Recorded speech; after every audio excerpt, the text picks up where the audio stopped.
The fog came down over Whitechapel that autumn like a slow grey tide, and it did not lift for many nights.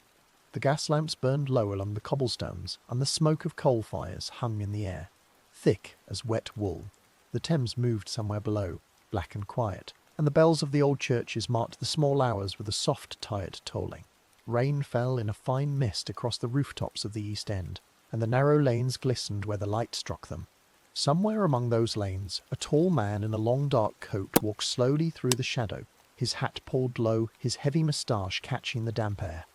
He did not hurry. The city held its breath, and the year 1888 settled quietly into its darkest season. The fog over the East End. Good evening, and welcome to the Bedside Historian, and it is good that you have come to sit with us here in the quiet of the hour. The lamps are low now, and the world outside your window has grown small, and the little noises of the day have finally begun to fall away. We do not know where you are listening from tonight, whether you are far across the sea from us, or in a house on a wide plain, or in a small room in a great tall city, or in a bed by a window where the rain has just begun. We do not know what the clock says on your side of the night, whether it is close to midnight, or whether the first pale grey of morning has already begun to touch the edge of the sky. Wherever you are and whatever the hour, we are glad to have you here, and we hope that this quiet room and this slow voice will carry you gently into sleep. If this hour has brought you a little peace, we would ask that you kindly consider subscribing to the channel, and that you tap the small button that shows you have liked what you have heard. For these small kindnesses help this quiet corner of the night to grow. Every listener who lingers with us, and every small mark of approval, helps this candle to burn a little longer, and helps more weary travellers find their way to this bedside in the dark. And now, with that gentle request laid down, we shall let the present day fall quiet, and we shall lower the lamps, and we shall drift slowly backward through the long years to a place where the fog once lay thick upon the stones, and where the gas lamps burned low along the cobbles, and where the year 1888 was settling into its darkest season. The city stood beside a wide grey river, and the river had been carrying the tides of a great empire for many hundreds of years, and it had grown thick with the traffic of the world.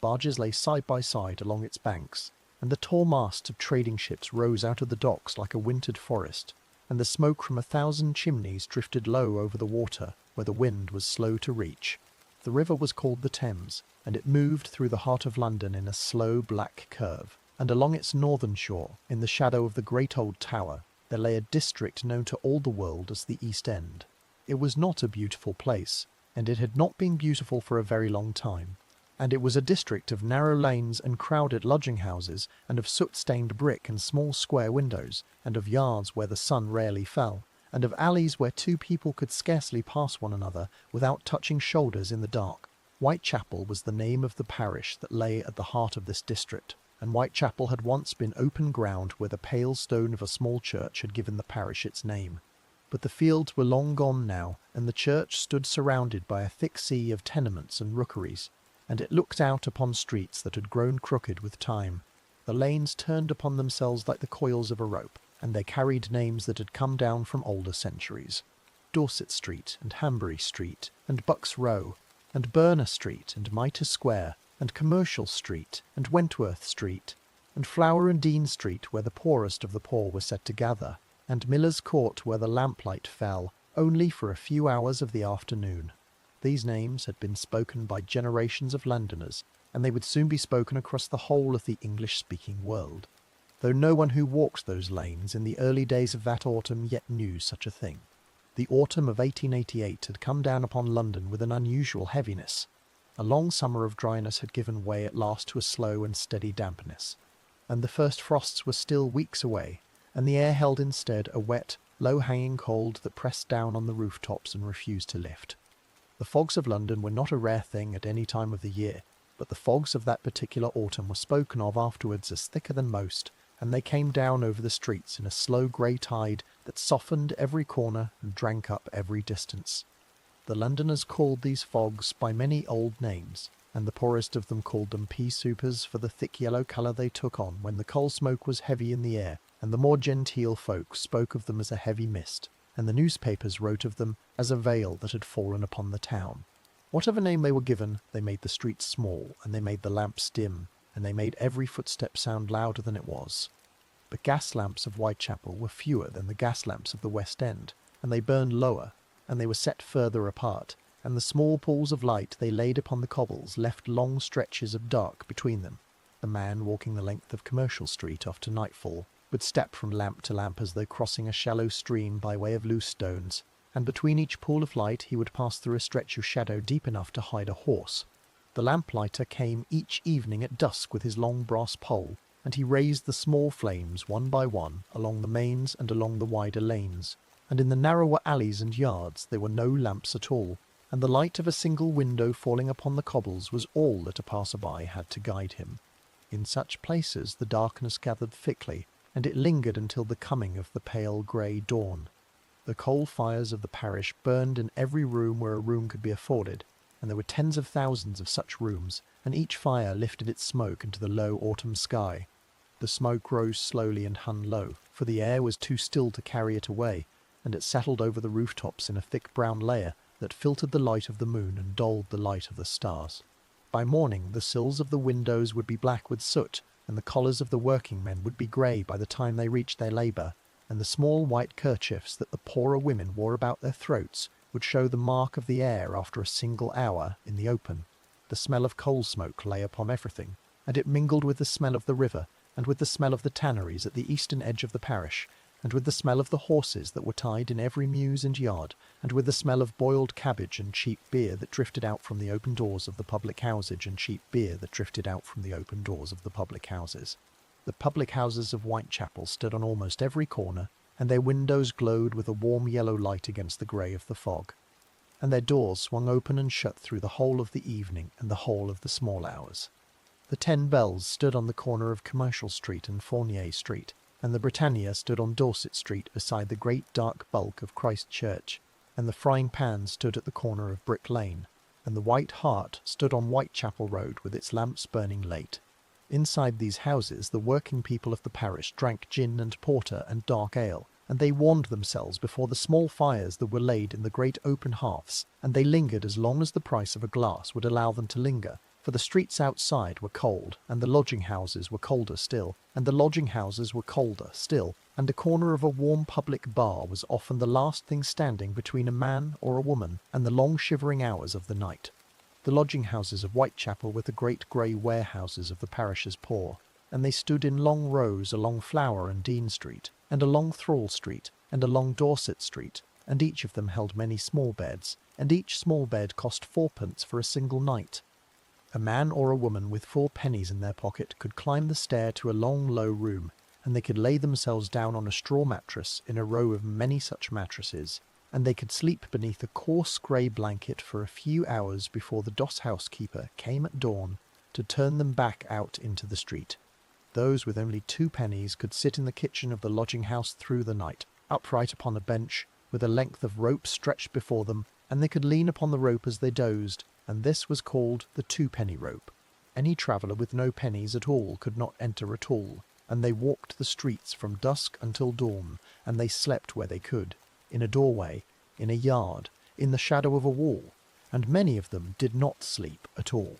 Above the parish, and above its lanes and its lodging-houses and its public bars, there rose the great dark spire of Christ Church, Spitalfields, and its stone had been laid by an English builder more than 150 years before that autumn, and it stood over the rookeries like a tall pale watchman that had long ago closed its eyes. The clock upon its face marked the hours slowly, and its bells rang out across the rooftops with a soft, tired tolling that could be heard for many streets in every direction. When the bells rang at midnight, the public houses at last began to close, and the doors were bolted, and the last stragglers returned out into the fog, and the lanes filled with the slow, uneven footfalls of tired men and women drifting home. By 3 in the morning there was almost no one in the streets, and the wind rose sometimes off the river, and it moved through the alleys with a low, soft whistle, and the gas lamps guttered a little in the draught. Around the hour of 5, the first of the market carts were already grinding down Commercial Street toward the great meat market at Smithfield, and the first of the dock hands were pulling on their coats in their cold rooms, and the whole slow machinery of a working day began to turn again in the dark. The parish held some 78,000 souls within its narrow bounds, and among them were labourers and lightermen, and porters and tailors, and match girls from the great factory at Bow, and dockers who lined up before dawn at the gates in the hope of a day's work, and street sellers with their small trays of matches and combs and bootlaces, and Jewish families newly arrived from the persecutions of the Eastern empires who kept their small shops along the length of Wentworth Street. There were charwomen who scrubbed the floors of the great houses to the west, and there were washerwomen who worked long hours in steaming rooms behind Brick Lane, and there were widows in black shawls who sat upon the steps of the churches, and there were old sailors with the tar of a lifetime beneath their nails, and there were children barefoot in the puddles who had never known a hot meal at the same hour twice in a week. The poverty of Whitechapel was not a hidden thing, and the good and the wealthy of London spoke of it often, and the newspapers of the West End sent their reporters east to gather the sorrowful details, and the pamphleteers of the churches raised money to build a night shelter here or a soup kitchen there. The great charitable trusts of the day looked upon Whitechapel as a battlefield of the soul, and they sent missionaries into its alleys with tracts and with Bibles, and they preached in the small halls of Toynbee and at the corners of Middlesex Street, and they laboured to lift a few families at a time from the mire in which the parish was sunk.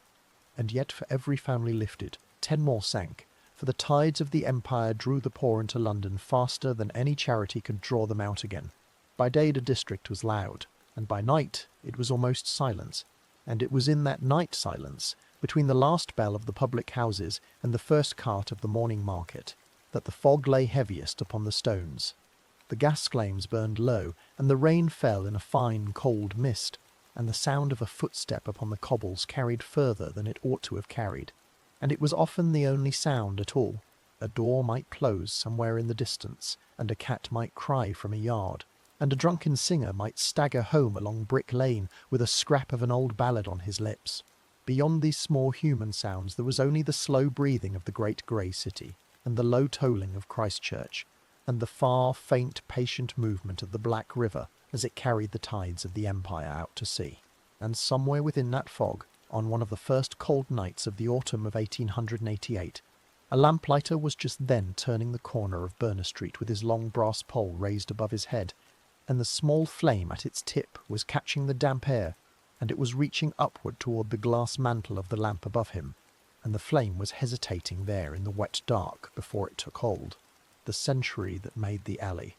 The century that had shaped this parish had begun long before the fog of that autumn, and it had begun in the fields and the small workshops of an older England, in the days when the great mills of the north was still being raised stone upon stone, and when the smoke of the first steam engines was just beginning to rise into the pale country air.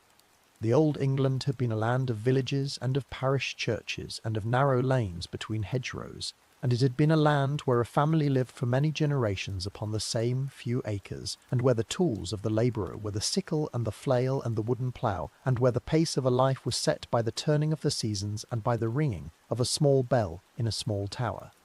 That England was passing now, and it had been passing for the better part of 100 years, and the great mills of Lancashire and Yorkshire had drawn the young men and the young women out of the villages by the tens of thousands, and the railways had followed the mills, and the railways had reached at last down into London itself,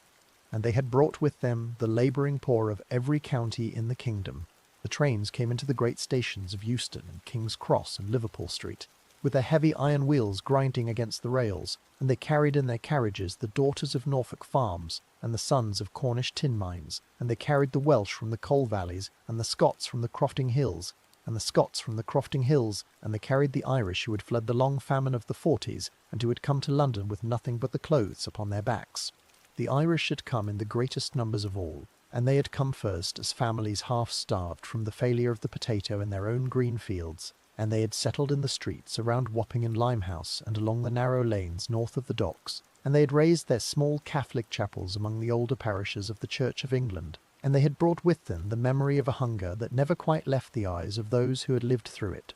The empire beyond the seas was drawing its own tide of newcomers into the docks along the river, and the ships came up the Thames with their holds full of tea from Ceylon, and cotton from Bombay, and sugar from the West Indies, and their crews came down the gangways speaking many tongues, and some of them stayed in the boarding-houses of Wapping and Limehouse, and others went home again upon the next tide. From the eastern edges of Europe there came another tide, and it had begun to swell heavily in the years just before that autumn, and it was made up of the Jewish families who had fled the burnings and the beatings of the Russian pogroms, and they had come into the port of London with their small bundles and their prayer books, and they had settled in the streets around Wentworth and Brick Lane, and they had raised their small synagogues, and they had opened their small tailor shops, and they had begun the slow labour of a strange grey city. All of these tides, the country tide and the imperial tide and the Irish tide and the Jewish tide, flowed inward toward the great capital, and they gathered together in the eastern parishes, for it was there that the rents were lowest, and it was there that the work of the docks and the tailoring shops and the sugar refineries was to be found, and it was there that a room might be had for a few shillings a week, if a family did not mind the damp and the mould upon the walls. The rooms of Whitechapel were small, and they were often held by 3 or 4 families at once, with a curtain hung across the middle to divide one from another, and the rent was collected by a hard-faced agent who came at the same hour every week and who would take a family's few sticks of furniture into the street, if the payment fell behind by even a single day. The great sewers of the town had been built only a generation before by the engineer Joseph Bazalgette, and they carried away at last the worst of the cholera that had killed so many thousands in the streets nearby, and yet the pipes above the sewers were often broken, and the drains behind the houses often ran into the yards, and the smell of the older sickness lingered in the poorer streets on the warmer nights of the year. The sanitary inspectors of the parish walked the courts with their notebooks and their pencils, and they set down the numbers of privies against the number of families, and they wrote of drains that ran into the yards and of pumps that gave up water the colour of weak tea, and they carried their reports at the colour of weak tea, and they carried their reports at the end of the year to the vestry hall, and the vestrymen read them and shook their heads and moved on to the next matter of business. Above the rents of the parish there stood the great machinery of the Poor Law, which had been rewritten in the year 1834, and which had set out in cold clear ink the rules by which the poor of England were to be relieved, and it was a machinery that had been shaped, not out of pity, but out of the fear that pity might make idleness cheap. The Poor Law had raised across the country a network of workhouses, and each workhouse was a great grim building of brick, and each was ruled by a board of guardians who had been elected from among the ratepayers of the parish, and the workhouse of Whitechapel stood upon the South Grove, and it was known to every family of the district as a place to be avoided until the last possible hour. Within its walls the sexes were parted, and husbands were kept from wives, and mothers were kept from children over the age of 7, and the labour of the day was the picking of oakum, which was the tearing apart of old tarred rope into its brown fibres for the caulking of ships, and it was labour that ruined the fingers within a week, and the eyes within a year. The food of the workhouse was a thin gruel of oats in the morning, and a piece of bread with a little cheese at noon, and a broth of boiled meat with a few potatoes in the evening, and it was measured out by ounce and by pint, and there was never quite enough of it, for hunger was held to be a moral instructor as much as a bodily need. Beyond the workhouse there stood the casual ward, and the casual ward was the place where the wanderers of the streets might come in for a single night in the very worst of weathers, and they were given a wooden bunk and a scrap of blanket, and in the morning they were required to break a certain weight of stone with a small hammer before they were released again onto the road.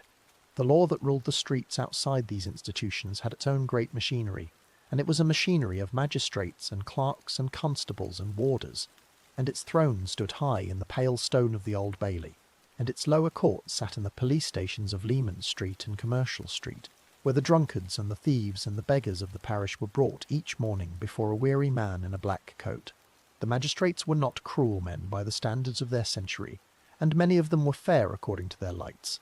But the punishments they passed down were the punishments of an older time, and a boy of 10 might be sentenced to a month of hard labour for the theft of a loaf, and a woman might be sent to Holloway for a fortnight for singing too loudly outside a public house at midnight.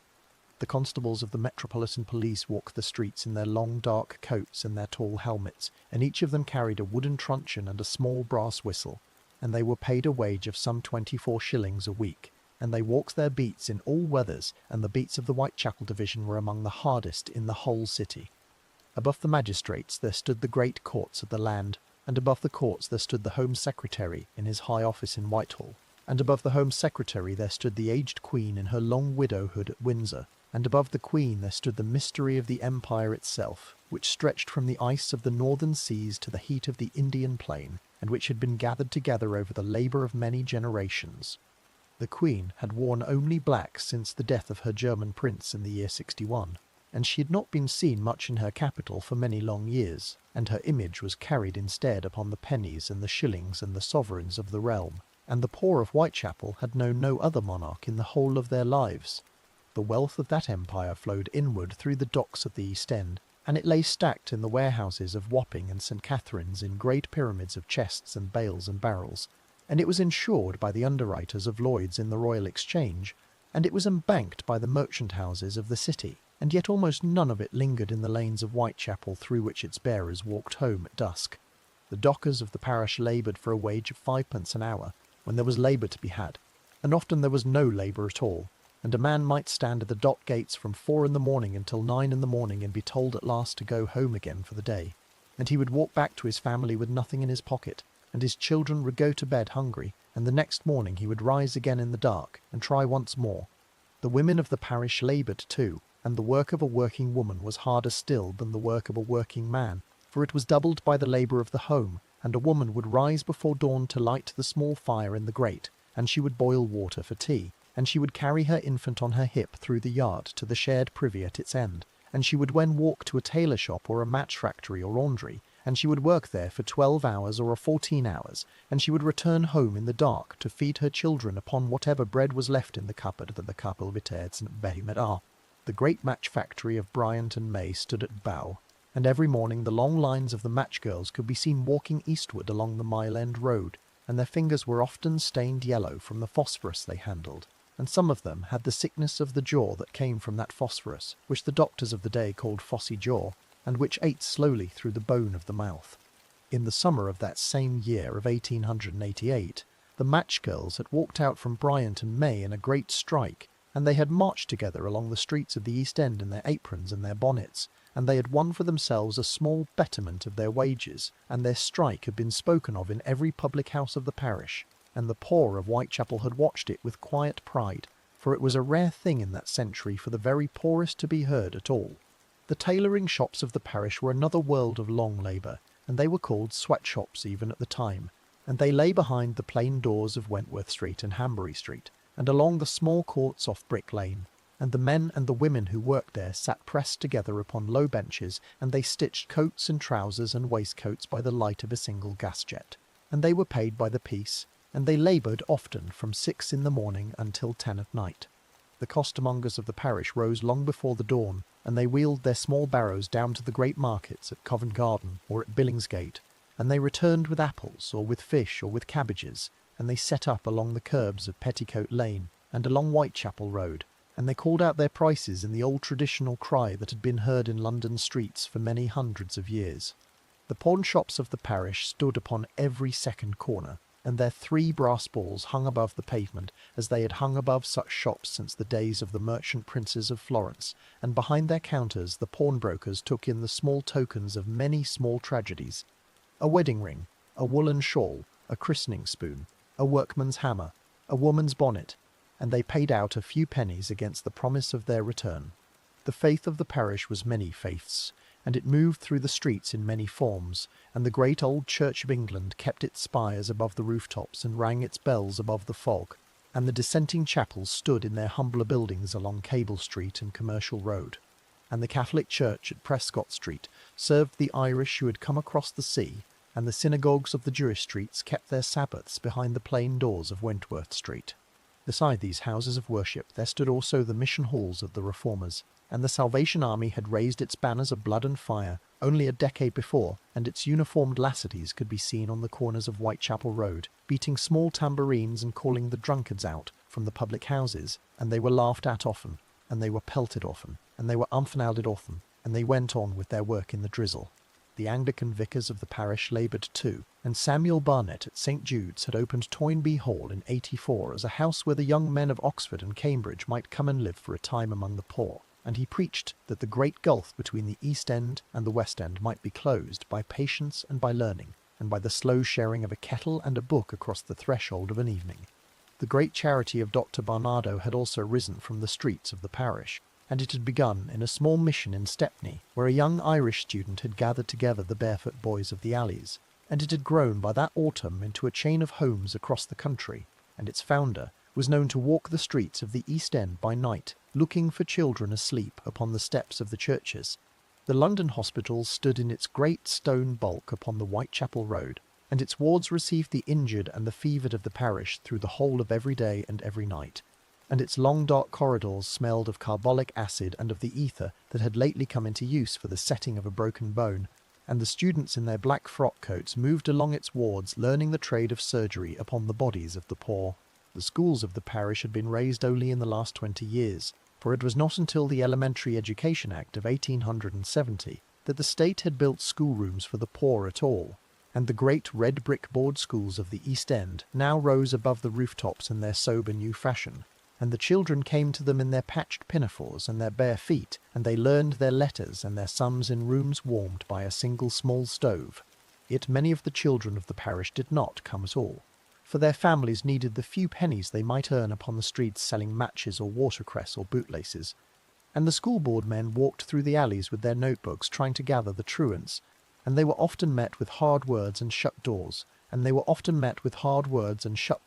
mothers with older sorrows than a fine for a missed lesson. Yet the gulf between the two Londons did not close, and the West End remained the West End. And it grew each year more splendid, with its wide boulevards of pale stone, and its gaslit shop fronts, and its music halls and its restaurants,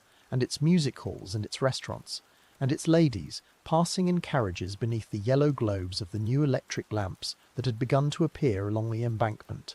The East End, meanwhile, grew each year more crowded, and each year another lane was pulled down for a railway viaduct, and another rookery was cleared for a warehouse, and the families who were pushed out from these places did not vanish, but drifted only a few streets further, and pressed themselves into rooms already full, and the beds beneath the roof grew a little closer together, and the rents rose a little more, and the beds beneath the roof grew a little closer together.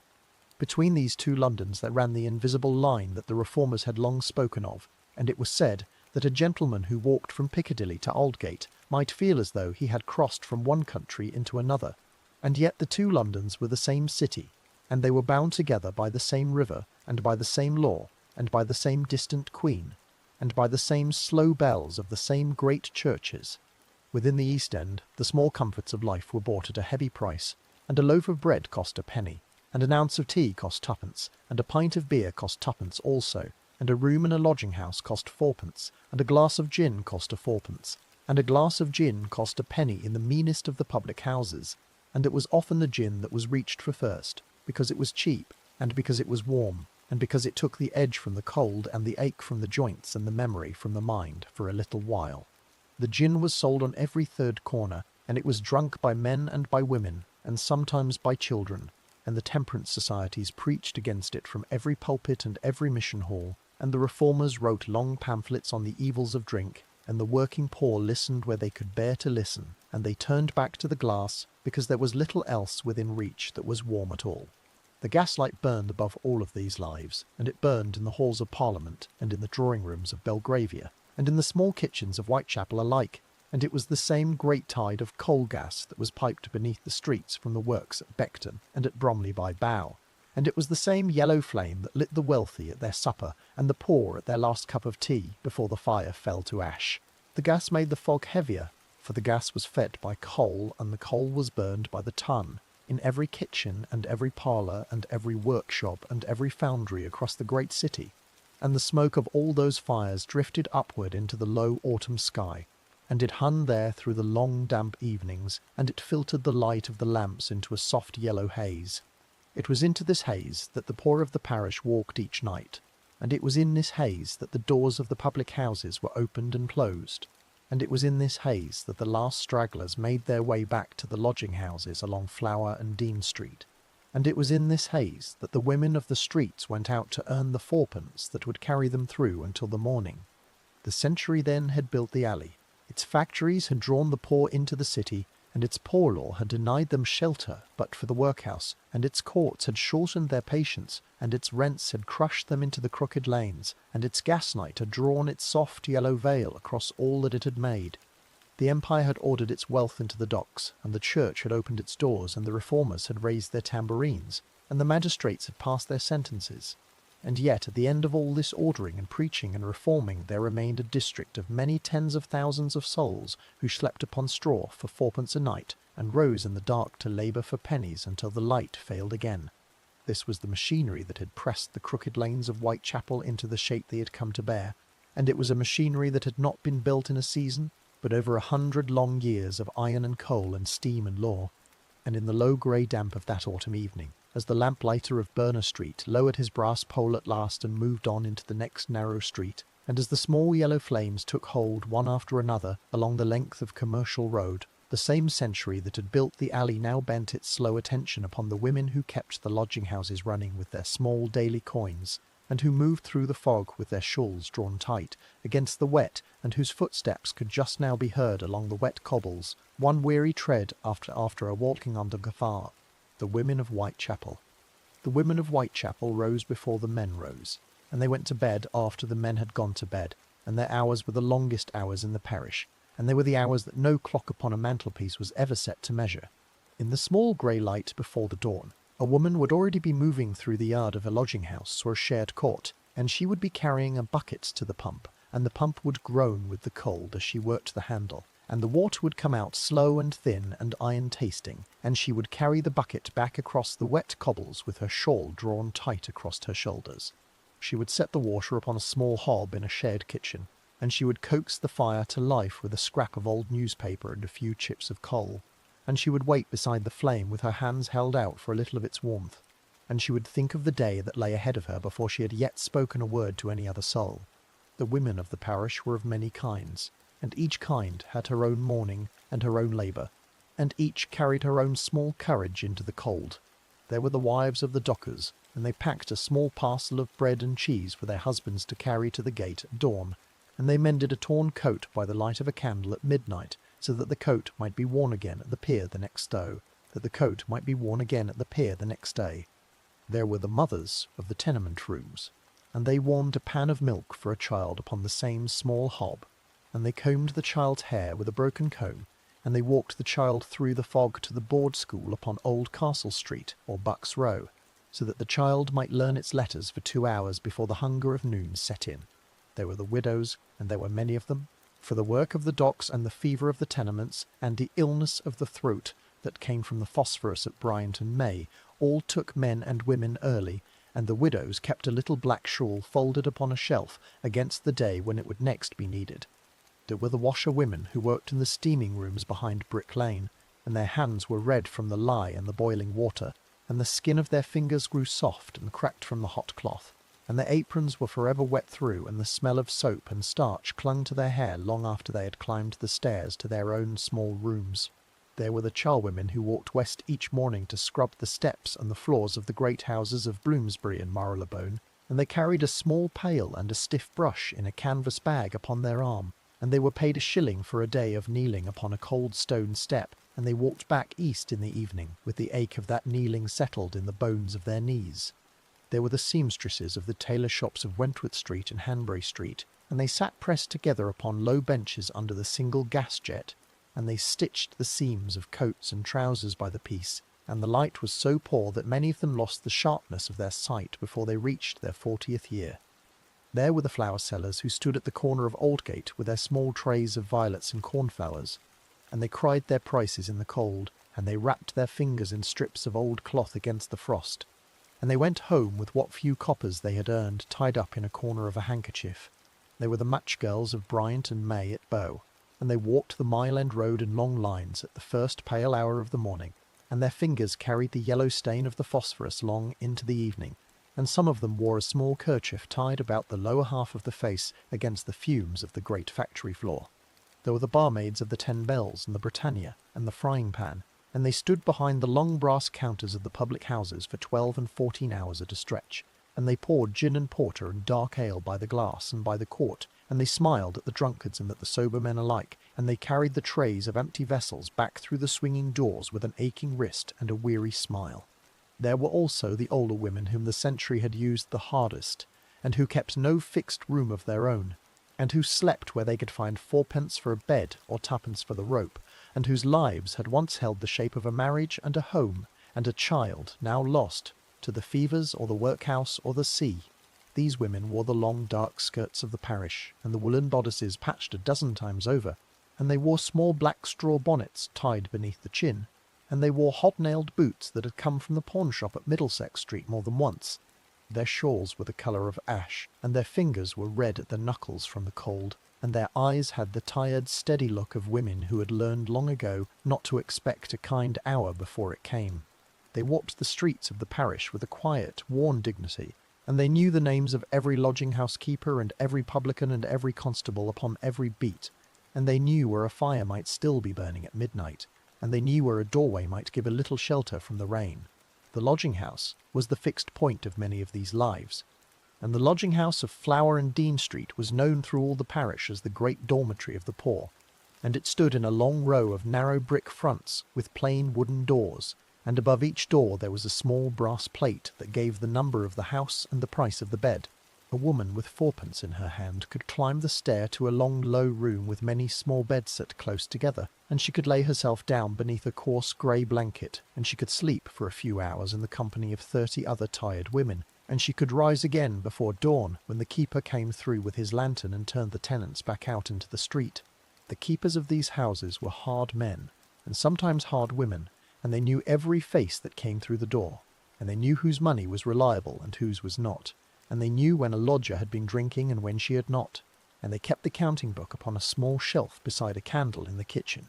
The kitchens of the lodging-houses were the true parlours of the parish, and they were long low rooms with a great open fireplace at one end and a scrubbed pine table at the other, and the fire was kept burning through the whole of the day and the whole of the night, and the whole of the night, and the tenants gathered there to warm their hands and to boil a cup of tea and to talk with one another before the last of the pennies were spent and the last of the beds were taken. In these kitchens the women of the parish shared what small news there was to share, and they spoke of a friend who had gone into the London hospital that morning with the fever, and they spoke of a room to be had for 2 shillings a week, 2 streets over, and they spoke of a barmaid at the Britannia who was hiring a girl for the evenings, and they warned one another of a lodging-keeper on Thrall Street who had grown quick with his hands in the small hours.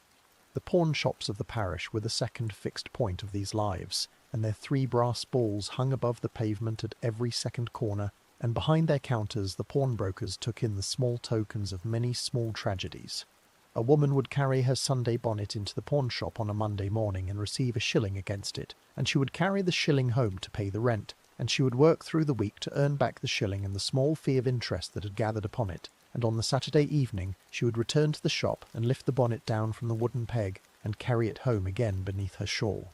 A wedding ring would go the same way, and a shawl would go the same way, and a workman's hammer would go the same way, and the pawnshop ledgers of Whitechapel held the slow round of many such small journeys from home to counter and back again. The food of the parish was plain and thin, and the women of the lodging-houses ate at the same great table in the kitchen, and they ate a slice of bread with a scrape of dripping in the morning, and a cup of tea boiled dark in a great tin pot, and at midday they might have a piece of cheese or a small red herring bought for a farthing from a barrow along the Whitechapel road.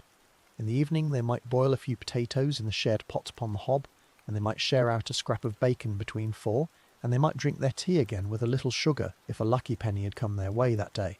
When the money was thin, which was most days, they went hungry, and they knew the small tricks by which hunger might be dulled. A cup of hot water taken slowly, a pipe of tobacco borrowed from another lodger, a walk to Christ Church to sit upon the cold pew beneath the tall dark spire and to hear the bells above. The gin was another matter, and the gin was the great enemy and the great friend of the parish alike, and it was sold for a penny a glass in the meanest of the public houses along Dorset Street and Flower and Dean Street. The gin was warm on the tongue and cold in the belly, and it took the ache from the joints of a woman who had knelt all day scrubbing a stone step in Bloomsbury, and it took the memory from her mind of a child buried the year before behind the great grey walls of the workhouse cemetery. The reformers preached against the gin from every mission hall of the parish, and the ladies of the Salvation Army beat their tambourines on the corner of Whitechapel Road, and they called the drunkards out into the drizzle, and offered them a cup of coffee and a hymn instead, and the women of the parish sometimes went with them, and sometimes did not, for the gin was cheap, and the coffee was cold, and the hymn was long. The small courage of these lives lay in 1,000 small acts that no chronicler ever set down. It lay in the woman who mended the same torn skirt 3 times in a fortnight, because there was no other, and in the woman who carried a sleeping child through the rain from a lodging-house on Thrall Street to a lodging-house on Dorset Street, because the first had raised its price by a penny that morning. It lay in the woman who took in a friend's baby for a night so that the friend might sleep a full 6 hours before the market opened at Billingsgate, and in the woman who gave a scrap of her own bread to an older neighbour whose hands had grown too crooked to hold a needle. It lay in the woman who kept a small tin of tea leaves hidden behind a loose brick in the wall of her room, so that a cup might be brewed on the very worst of the mornings, and in the woman who sang softly under her breath as she walked home along Bucks Row in the fog, because the singing kept the cold from settling in her chest. The children of these women were everywhere in the parish, and they were barefoot in the puddles of the yards, and they were huddled upon the doorsteps of the lodging-houses, waiting for a mother to come out from the kitchen. And they were carrying small buckets of coal up the stairs of the tenements, and they were selling watercress and matches upon the corners of Aldgate.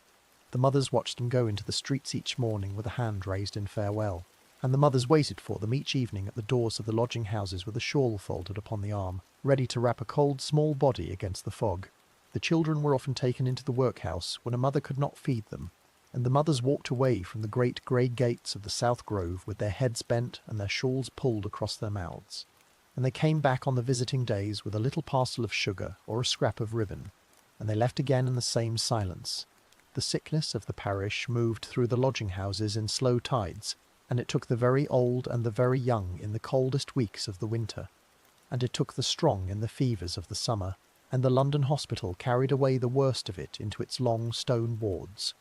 The women of the parish nursed one another where they could, and they sat by the bedside of a friend in a small back room with a candle burning on the sill and a cup of warm water in their hand, and they kept the vigils that no doctor was called to keep. When a friend was lost, they laid her out in the same small back room upon the same narrow bed, and they combed the hair straight, and they folded the hands upon the breast, and they placed a penny upon each closed eye, and they walked with the small procession to the burial ground of the parish when the morning came. The friendships of the parish were held together by these small offices, and they were friendships that had been made across the shared kitchen tables of the lodging-houses and across the shared benches of the tailor shops, and they were friendships that had been made in the queues at the pawn-shop and in the long, slow evenings at the corner of the public bar. A woman knew the woman who had slept in the next bed to hers for the past 10 winters, and she knew the woman who had shared her last cup of tea on the coldest morning of the year before, and she knew the woman who had walked beside her to Christ Church to bury a child upon a wet April afternoon. The names of these friends were spoken in the kitchens and in the small rooms above the stairs, and they were spoken with the plain, worn affection of people who had learned to love one another without the aid of grand words.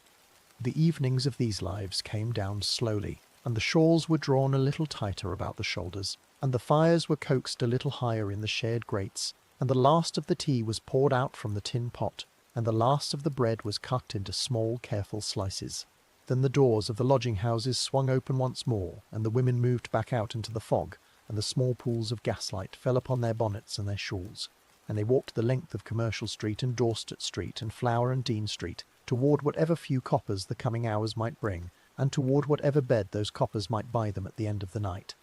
And somewhere among them, as the bells of Christ Church rang out across the rooftops for the hour of 9, a woman named Mary Ann Nichols was already walking slowly toward the lamps of the Frying Pan public house on the corner of Brick Lane. Her shawl drawn close about her shoulders, her bonnet tied beneath her chin, her boots wet upon the cobbles, her 4 pennies for the night not yet gathered, and the fog closing softly behind her at every step. The autumn of terror begins.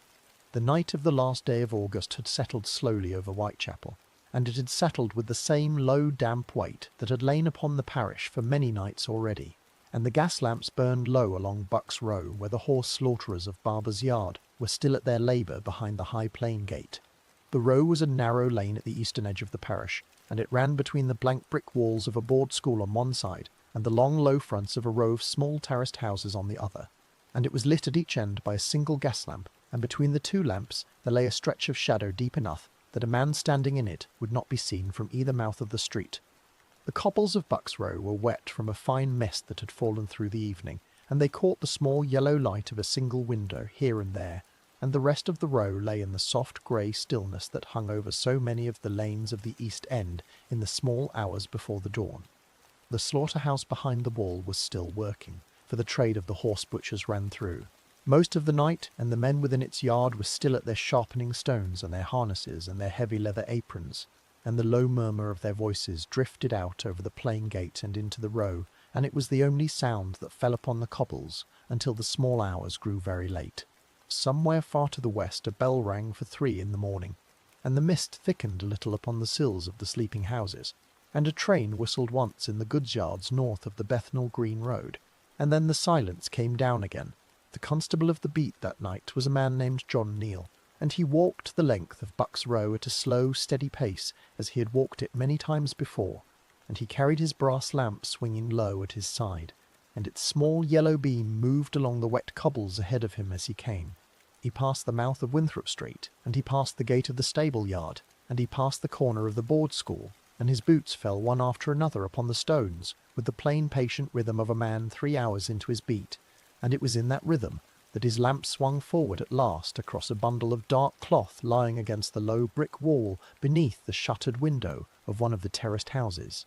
The lamp steadied, and the light fell full upon a woman's shawl and a woman's bonnet, and a woman's still hands folded loosely at her side, and the constable stopped where he stood, and the fog closed a little more thickly upon the row about him. The morning that followed came slowly to Buck's Row, and the mist did not lift until well after the sun had risen behind it, and the neighbours of the small terraced houses came out one by one, and gathered along the pavement with their shawls drawn tight and their hands folded, and they spoke to one another in the low, hushed voices that the parish kept for the worst of its news. The name of the woman was carried through the streets of the parish before the morning was old, and the name was Mary Ann Nichols, and she had been 43 years old, and she had slept in the lodging-houses of Thrall Street and Flower and Dean Street through the last of the year, and she had walked out that same night from the Frying Pan public house on the corner of Brick Lane, after asking her friends for the 4pence that would carry her through until the morning. The inquest was held within the week at the Working Lads' Institute upon Whitechapel Road, and the coroner in his black frock coat sat at a plain wooden table before a small room of witnesses, and the reporters of the great London newspapers filled the benches at the back with their notebooks upon their knees. The coroner asked his questions in a slow, careful voice, and the witnesses answered them in the same slow, careful way, and the constable of the beat and the surgeons of the London Hospital and the lodging-keeper of Thrall Street each took their turn upon the small wooden chair beside the table. The London Hospital had sent one of its surgeons to examine the body in the small hours of that morning, and he spoke of the wounds in the plain words of his trade, and the reporters wrote them down without a change, and by the evening of that same day the newspapers of Fleet Street had carried the story to the 4 corners of the kingdom. The fog rolled on across the parish through the days that followed, and the ordinary trades of Whitechapel took up their labour again as they had always done, for the docks did not close, and the tailor shops did not close, and the markets did not close, and the poor of the parish could not afford to close either. Yet a quiet had entered into the parish that had not been there before, and the women of the lodging-houses drew their shawls tighter as they stepped out into the evening, and they walked in twos where they had once walked in ones, and they lingered a little longer in the warm kitchens of Flower and Dean Street before the last of the pennies were spent and the last of the beds were taken. The keepers of the lodging-houses put out an extra lantern in the passageways, and the publicans of the 10 Bells and the Britannia and the Frying Pan kept an eye upon the doors of their houses at closing time, and the constables of H Division walked their beats with a little more attention than they had walked them before. The papers had not yet given the killer any name that would last, and the parish did not yet know that this was the first of many, and the ordinary sorrows of the district went on beside this new sorrow as though nothing had truly changed. A child was buried at the parish burial ground that same week, and a match girl was taken into the London hospital with the sickness of the jaw, and a docker was killed by a falling crate at the St. Catherine's dock, and a fire broke out in a small chandler's shop upon Cable Street and burned 3 houses to their bare brick before the horse-drawn engines could reach it from the Bethnal Green Road. The parish lived on, as it had always lived on, and the fog lay upon it as it had always lain upon it, and the bells of Christ Church rang out over the rooftops for the hours of morning and evening, as they had rung out for 150 years before. The 8th day of September came upon the parish with the same soft grey damp that had held the streets for a month already, and Hanbury Street ran east and west between Commercial Street and Baker's Row, and its narrow terraced front stood plain and close together, and the small yards behind each house lay divided from the next by a low brick wall and a plain wooden fence. The house at number 29 was much like the houses on either side of it, and it held many small rooms above and below, and each small room held a family, or a lodger, or a widow, and the passage that ran through its ground floor led from the street at its front to the yard at its back, and the door at each end of that passage was seldom bolted, for the tenants came and went at all hours of the day and night. The market-men of Spitalfields rose before the dawn of that Saturday morning, and they wheeled their small barrows down the length of Hanbury Street, toward the great market at the corner of Commercial Street, and the porters at the market were unloading the first of the cabbages and the first of the apples, by the light of the small lanterns that hung from the iron rafters, and the smell of straw and horse and vegetable was rising into the cold air. A carpenter named John Davis, who lodged in one of the small upper rooms at number 29, rose in the dark to make his way to his labour, and he descended the wooden stair of the house in his heavy boots, and he pushed open the plain wooden door at the back of the passage, and he stepped out into the small paved yard behind the house, and the grey light of the dawn was just beginning to touch the low brick wall at its end. The name of the woman in the yard was carried through the streets of the parish before the middle of the morning, and the name was Annie Chapman, and she had been 47 years old, and she had slept in the lodging-house at 35 Dorset Street the greater part of the year, and she had walked out from that lodging-house at a little after 1 in the morning, after being told by the keeper that she had not the fourpence for the bed, and she had said that she would soon return with the money, and she had not returned. The reporters of the London newspapers gathered again at the door of the small mortuary of the parish, and they wrote down the plain words of the surgeons, and by the evening the stories were being read aloud in the public houses of every district in London, and the poor and the wealthy alike read them at their supper tables and shook their heads in the same slow way. A quiet fell upon the East End in the days that followed the killing in Hanbury Street, and it was a quiet, unlike the quiet that had followed the killing in Bucks Row. For now the parish understood that these were not two separate sorrows, but a single shadow moving through its lanes. The women of the lodging-houses gathered in the shared kitchens of Flower and Dean Street and Thrall Street through the long evenings, and they spoke in low voices of who had last been seen and where, and they warned one another to keep to the wider streets and to stay within the reach of the gas lamps, and they walked home from the public houses in small groups of 3 and 4, where they had once walked home alone. The keepers of the lodging-houses made a small round of their passages before they retired, and they turned the wick of the small oil lamps a little higher in the corridors, and the publicans locked their doors more firmly at the last stroke of midnight, and the constables of H Division walked their beats along Commercial Street with their brass lamps held a little higher than before. The newspapers had by now begun to send their reporters into the parish in numbers greater than the parish had ever seen, and the reporters walked the length of Hanbury Street and Bucks Row with their notebooks in their hands and their long dark coats damp from the mist, and they stopped the barrow-men and the flower-sellers and the barmaids in the street, and they wrote down whatever any of them could bring themselves to say. The reporters wrote of the fog and of the gas lamps, and of the narrow lanes and of the lodging-houses, and they wrote of the poverty of the parish in words that had not been written of it in the wide red papers before, and the readers of Fleet Street learned in a fortnight more of the East End than they had learned in the whole of the decade that had passed. A letter arrived at a small news agency in the City of London toward the end of September, and it had been written in a hand that leaned a little to the right, and it had been signed with a name that had not been heard in the parish before, and the name was set down in red ink at the foot of the page. The letter was carried within a few days into the offices of the Metropolitan Police, and the officers there read it and set it aside and read it again, and they did not yet know what to make of it, and they placed it into a plain paper file with the other letters that had begun to come in from every corner of the kingdom. The name in the letter was carried into the newspapers within the week, and by the end of the month it had been printed in every paper in London and in most of the papers of the country, and the parish that had walked the fog in weary silence now walked it beneath a name that would ride upon its shoulders for 100 years to come. The gas lamps burned low along Berners Street on the night of the 29th of September. The 20 Cent lay quiet in the mist, and the bells of Christ Church rang out for midnight across the rooftops of the parish, and the working men and the working women of Whitechapel moved through the fog upon whatever labour or errand still remained to them at that late hour, and the constables of H Division stepped one after another along their beats, and the lamp-lighters had long hatwail perned a lammed solg. Tintrall rose a trine hinge chet det spick meest incredel amidst by of which trades the man from across the sea.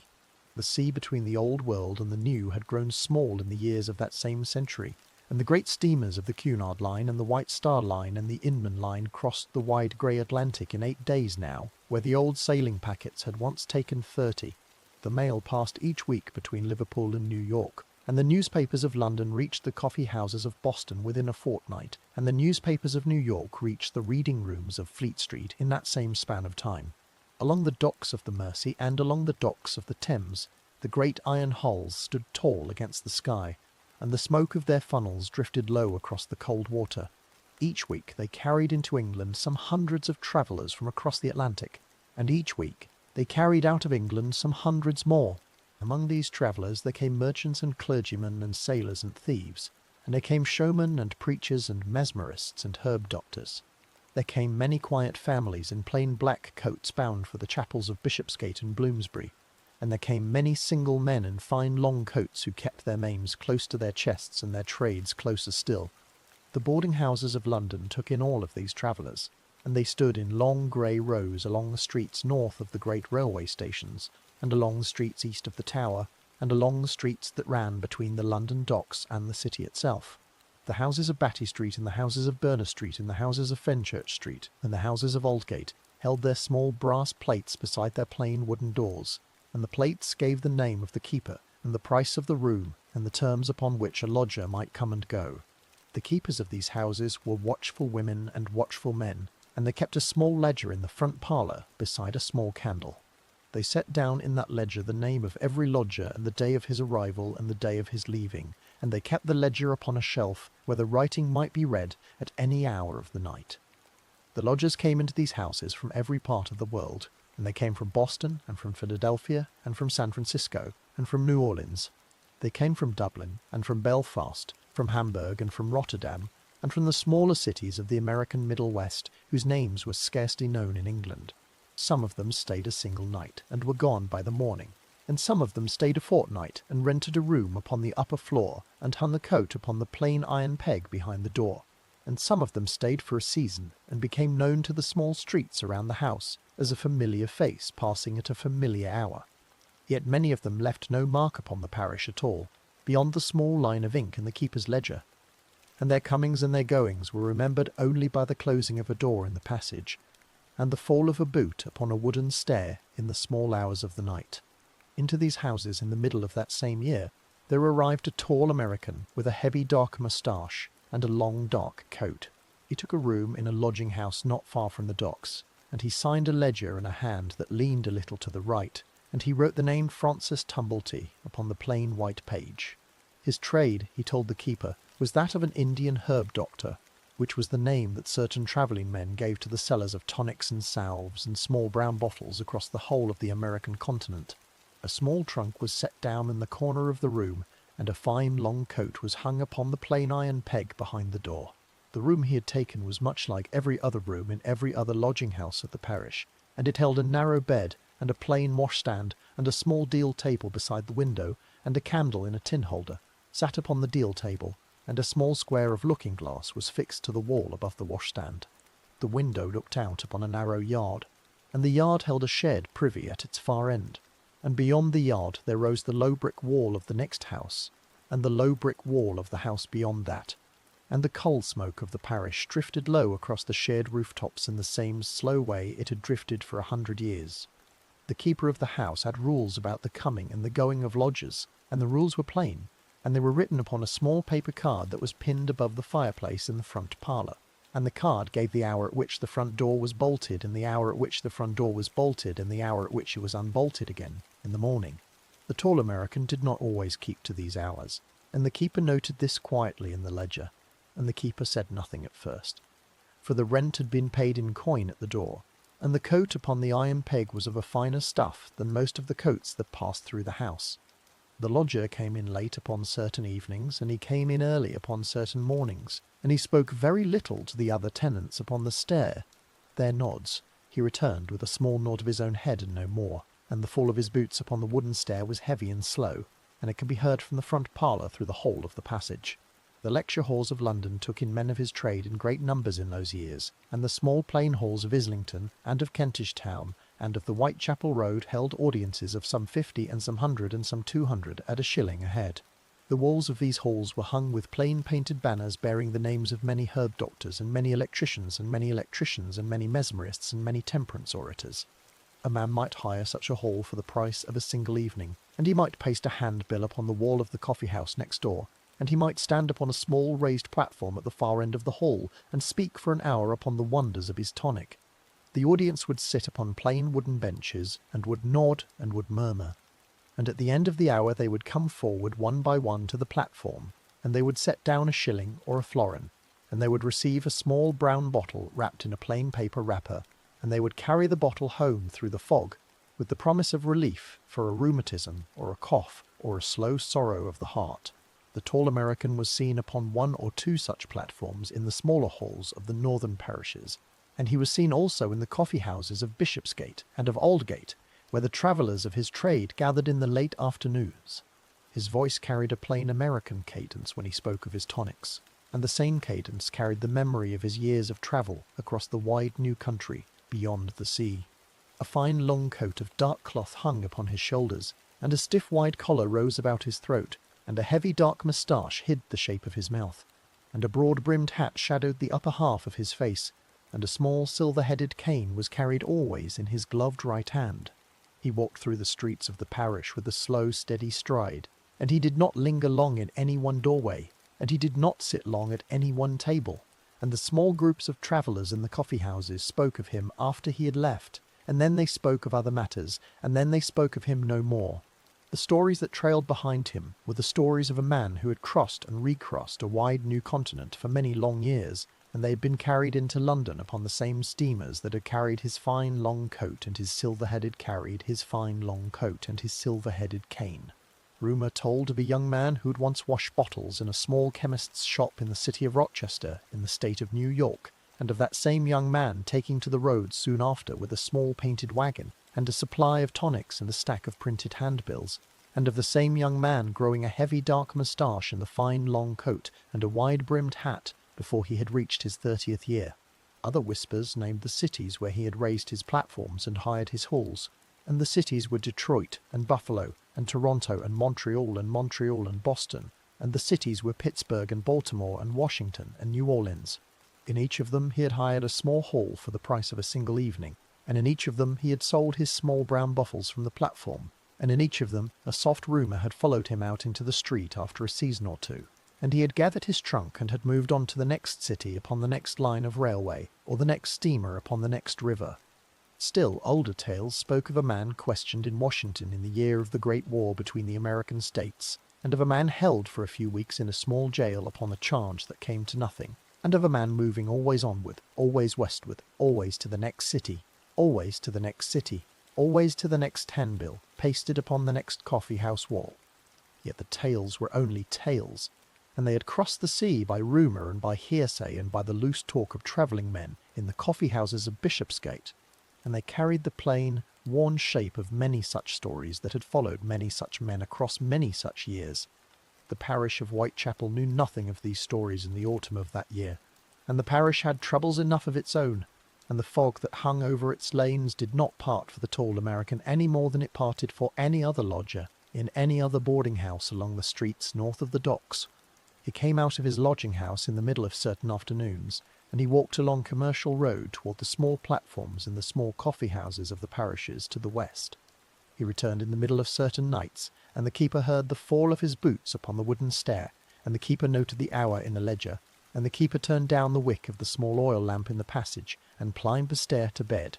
The lecture halls of Whitechapel Road were not the finest lecture halls of the city, and their walls were bare of any ornament save the plain painted banners, and their benches were hard, and their air was thick with the smell of coal smoke, and the smell of damp wool, and the smell of the small tallow candles that lit the low platform at the far end of the room. The audiences of these halls were the working poor of the parish, and they came in with their shawls drawn tight about their shoulders and their bonnets wet with the mist. They set down their small coin at the door, and they sat upon the wooden benches, and they listened for an hour to whatever wonder had been promised upon the handbill outside the coffee-house next door. Upon certain evenings the audience heard a temperance orator preach of the evils of gin, and upon certain evenings the audience heard a lecturer speak of the small blue lights of a new galvanic battery, and upon certain evenings the audience heard a mesmerist call a young girl from among the benches and pass his hand slowly across her eyes and bid her sleep. and upon certain evenings the audience heard a tall American in a fine, long, dark coat speak of the wonders of an Indian herb, and speak of the tonics that could be brewed from that herb, and speak of the small brown bottles that stood upon a small wooden crate beside the platform. The audiences did not stay long after the platform had grown quiet, and they gathered their shawls about their shoulders, and they moved back through the plain wooden doors and out into the fog of Whitechapel Road, and they carried their small brown bottles beneath their shawls. The tall American gathered up his trunk of remaining bottles at the end of the evening, and he left the small tallow candles guttering upon the platform, and he stepped down from the low raised boards, and he took up his silver-headed cane. Then he walked out through the plain wooden door in the same slow, steady stride, and the fog closed softly behind him. The keepers of the boarding-houses at Batty Street and at the other addresses he had used through those weeks noted the hours of his coming and his going in their small ledgers, and they noted the coin he had set down at the door. They said nothing to their other lodgers, for the keeping of a lodging-house was the keeping of a small, quiet trade, and the keepers of such houses did not speak carelessly of the men who slept beneath their roofs. The other lodgers passed him upon the stair in the small hours, and they gave him the same small nod that he gave to them, and they went on to their own rooms and their own candles and their own small square of looking-glass fixed to the wall above their washstands. The fog rolled on through the streets of the parish as the tall American moved among them, and the gas lamps burned low along Commercial Road, and the bells of Christ Church rang out the hours across the rooftops as they had always rung. The constables of H Division walked their beats in their long dark coats, and the women of the lodging-houses drew their shawls a little tighter across their shoulders as they stepped out from the warm kitchens of Flower and Dean Street and Thrall Street into the wet dark of the coming night. The trades of the parish went on as they had always gone on, and the pawn-shops opened their doors at the striking of the hour, and the tailor shops of Wentworth Street kept their gas-jets burning until 10, and the barmaids of the 10 Bells and the Britannia poured the porter and the dark ale across the long brass counters as they had poured them every evening of that year. And somewhere within that fog, along the length of Commercial Road on a wet grey evening in the middle of the autumn, the tall American in the long dark coat was just then turning the corner of Batty Street, with his silver-headed cane held loosely in his gloved right hand, his broad-brimmed hat pulled low against the mist, his heavy dark moustache catching the damp air, his slow steady stride carrying him toward the plain wooden door of the boarding-house at the far end of the yellow light, from the small brass plate beside the jello light from the single gas lamp above it. The herb doctor's trail. The continent that lay across the wide grey sea was a young country in those years, and it stretched westward from the salt marshes of Massachusetts to the pale rivers of the Great Plains, and westward again from those pale rivers to the tall dry mountains that rose beyond them, and the labour of its settlement was still being carried on in 100 small towns and 100 small cities by men and women whose grandfathers had crossed the sea within a life or two of their own. The roads of that country were young roads, and they had been cut through forests that had stood for 1,000 years before them, and they ran between the small wooden farmhouses of Pennsylvania and the small brick towns of Ohio, and they ran along the banks of the great slow rivers of the Middle West, and the wheels of many small wagons had worn them down into pale ribbons that turned to mud in the rain and to dust in the summer heat. The rivers themselves carried the traffic of the country upon their brown backs, and the flat boats and the small steamers moved upon them by day and by night, and the whistles of the steamers echoed across the pale grey water for many miles at a stretch, and the ports of Cincinnati and Louisville and St. Louis stood along their banks in the plain wooden fronts of their warehouses and the plain iron fronts of their small hotels. The railways of that country had been laid across the whole of the continent in the years since the Great War between the American states, and they ran east and west from the ocean to the plains, and they ran north and south from the ice of the Canadian border, down to the warm marshes of the Gulf, and their small painted stations stood at the edge of every town of any size at all, and their small painted stations stood at the edge of every town of any size at all. A man with a small trunk and a fine long coat could step down from a carriage at any one of these stations, and he could carry his trunk across the pale wooden platform to a small hotel across the way, and he could sign his name in the ledger of the hotel keeper, and he could take a small room upon the upper floor, and he could hang his fine long coat upon the plain iron peg behind the door. Then he could walk out into the streets of the town with a silver-headed cane held loosely in his gloved right hand, and he could paste a handbill upon the wall of the coffee-house at the corner, and he could hire a small plain hall for the price of a single evening, and he could stand upon the low-raised platform at the far end of the hall and speak for an hour upon the wonders of an Indian herb. The city of Rochester, in the state of New York, was where the small stories of the tall American had first begun, and it was a plain young city of red brick and pale wooden fronts that had grown along the banks of the Genesee River, and its mills had risen in the years of his boyhood upon the great falls of that river. The canal boats of the Erie Canal had carried the grain of the western farms eastward from the port of Rochester to the port of New York for many years before he had come to his 10th birthday, and the small towpaths along the canal had held the plodding mules of many boatmen through the whole of every summer. The chemist shops of Rochester stood along the wide main street of the city, and their small windows held rows of tall glass jars filled with dried leaves and small brown roots and pale powders, and their counters held the polished brass scales upon which every prescription was weighed by grain and by scruple, and their small back rooms held the plain wooden crates in which the empty bottles were stacked to be washed. A boy of 13 or 14 years had washed the bottles of one such shop through a season or two of his youth, and he had watched the master of the shop measure out the tinctures and the salves and the powders, and he had watched the poor of the city come to the counter with their coughs and their aches and their slow sorrows, and he had watched the poor of the city come to the counter with their coughs and their aches and their slow sorrows, and he had watched them leave again, with the small brown bottles wrapped in plain paper wrappers beneath their arms. The rumour that carried across the sea told that this same boy had taken to the road soon after with a small painted wagon and a stack of printed handbills, and that he had begun his long slow travel through the small towns of the northern states, while the beard had scarcely begun to darken upon his chin. The wagon that carried him was one of many such wagons that moved through the country in those years, and the sides of the wagon were painted in bright colours, and the name of a tonic was set in tall letters upon the wooden panels, and small brass lanterns hung from iron hooks at the front and the back. The horse that drew the wagon was a plain brown horse with a heavy harness, and the horse walked at a slow steady pace along the pale ribbon roads of the country, and the wheels of the wagon turned upon the packed earth with a soft rolling sound that could be heard for a quarter-mile in the still air of a summer evening. The handbills that were pasted upon the walls of the coffee-houses and the barns of the small towns were printed in bold black ink upon plain white paper, and the top of each handbill carried the picture of a tall stern man with a heavy dark moustache, and the middle of each handbill carried the promise of relief for a rheumatism or a cough or a slow sorrow of the heart. The small halls of the northern towns received him one after another, and the halls of Buffalo received him, and the halls of Detroit received him, and the halls of Cleveland received him after those, and the plain wooden benches held the audiences of the working poor, and the small tradesmen, and the farmers who had come into the town for the market day. He stood upon the low raised platforms of these halls in the same fine long coat, and the same wide-brimmed hat, and he spoke for an hour of the wonders of an Indian herb, and the small brown bottle stood upon a small wooden crate beside him, and the coin came forward at the end of the hour in the palms of many plain working hands. A rumour followed him out of Buffalo after a season, and a rumour followed him out of Detroit after another, and each rumour was much the same as the one before it, and each spoke of a sick man who had grown worse after the taking of the tonic, and each spoke of a coroner who had been called, and of questions that had been asked, and of answers that had not been given.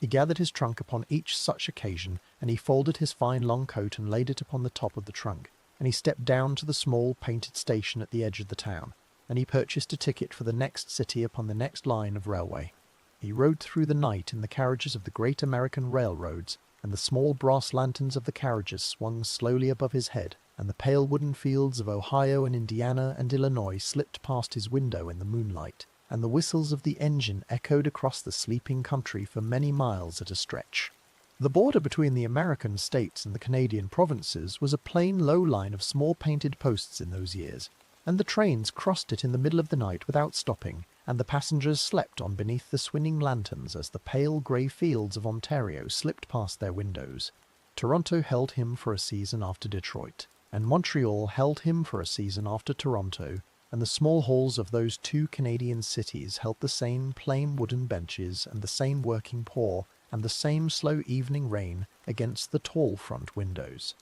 The St. Lawrence River ran past the low grey stone of Montreal in a wide slow curve, and the small steamers of that river carried lumber and grain and passengers between the port of Montreal and the port of Quebec, and the tall American stood upon the deck of one such steamer on a cold autumn morning with his silver-headed cane held loosely in his gloved right hand,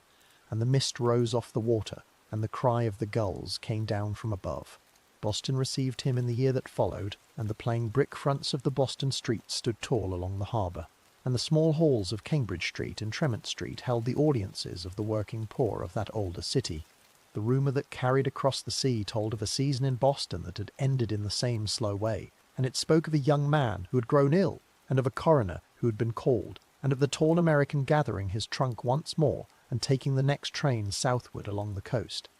Pittsburgh drew him in during another season, and the smoke of the great iron mills of Pittsburgh hung low across the rivers of that city, and the small halls of its working districts held their audiences of the men who laboured in the mills, and the women who kept their small houses upon the hills above the hills above the hills above. Baltimore came after Pittsburgh in that same year, and Washington came after Baltimore in the year that followed, and the small halls of the old capital held the audiences of clerks and porters and freedmen and soldiers who had come home from the war.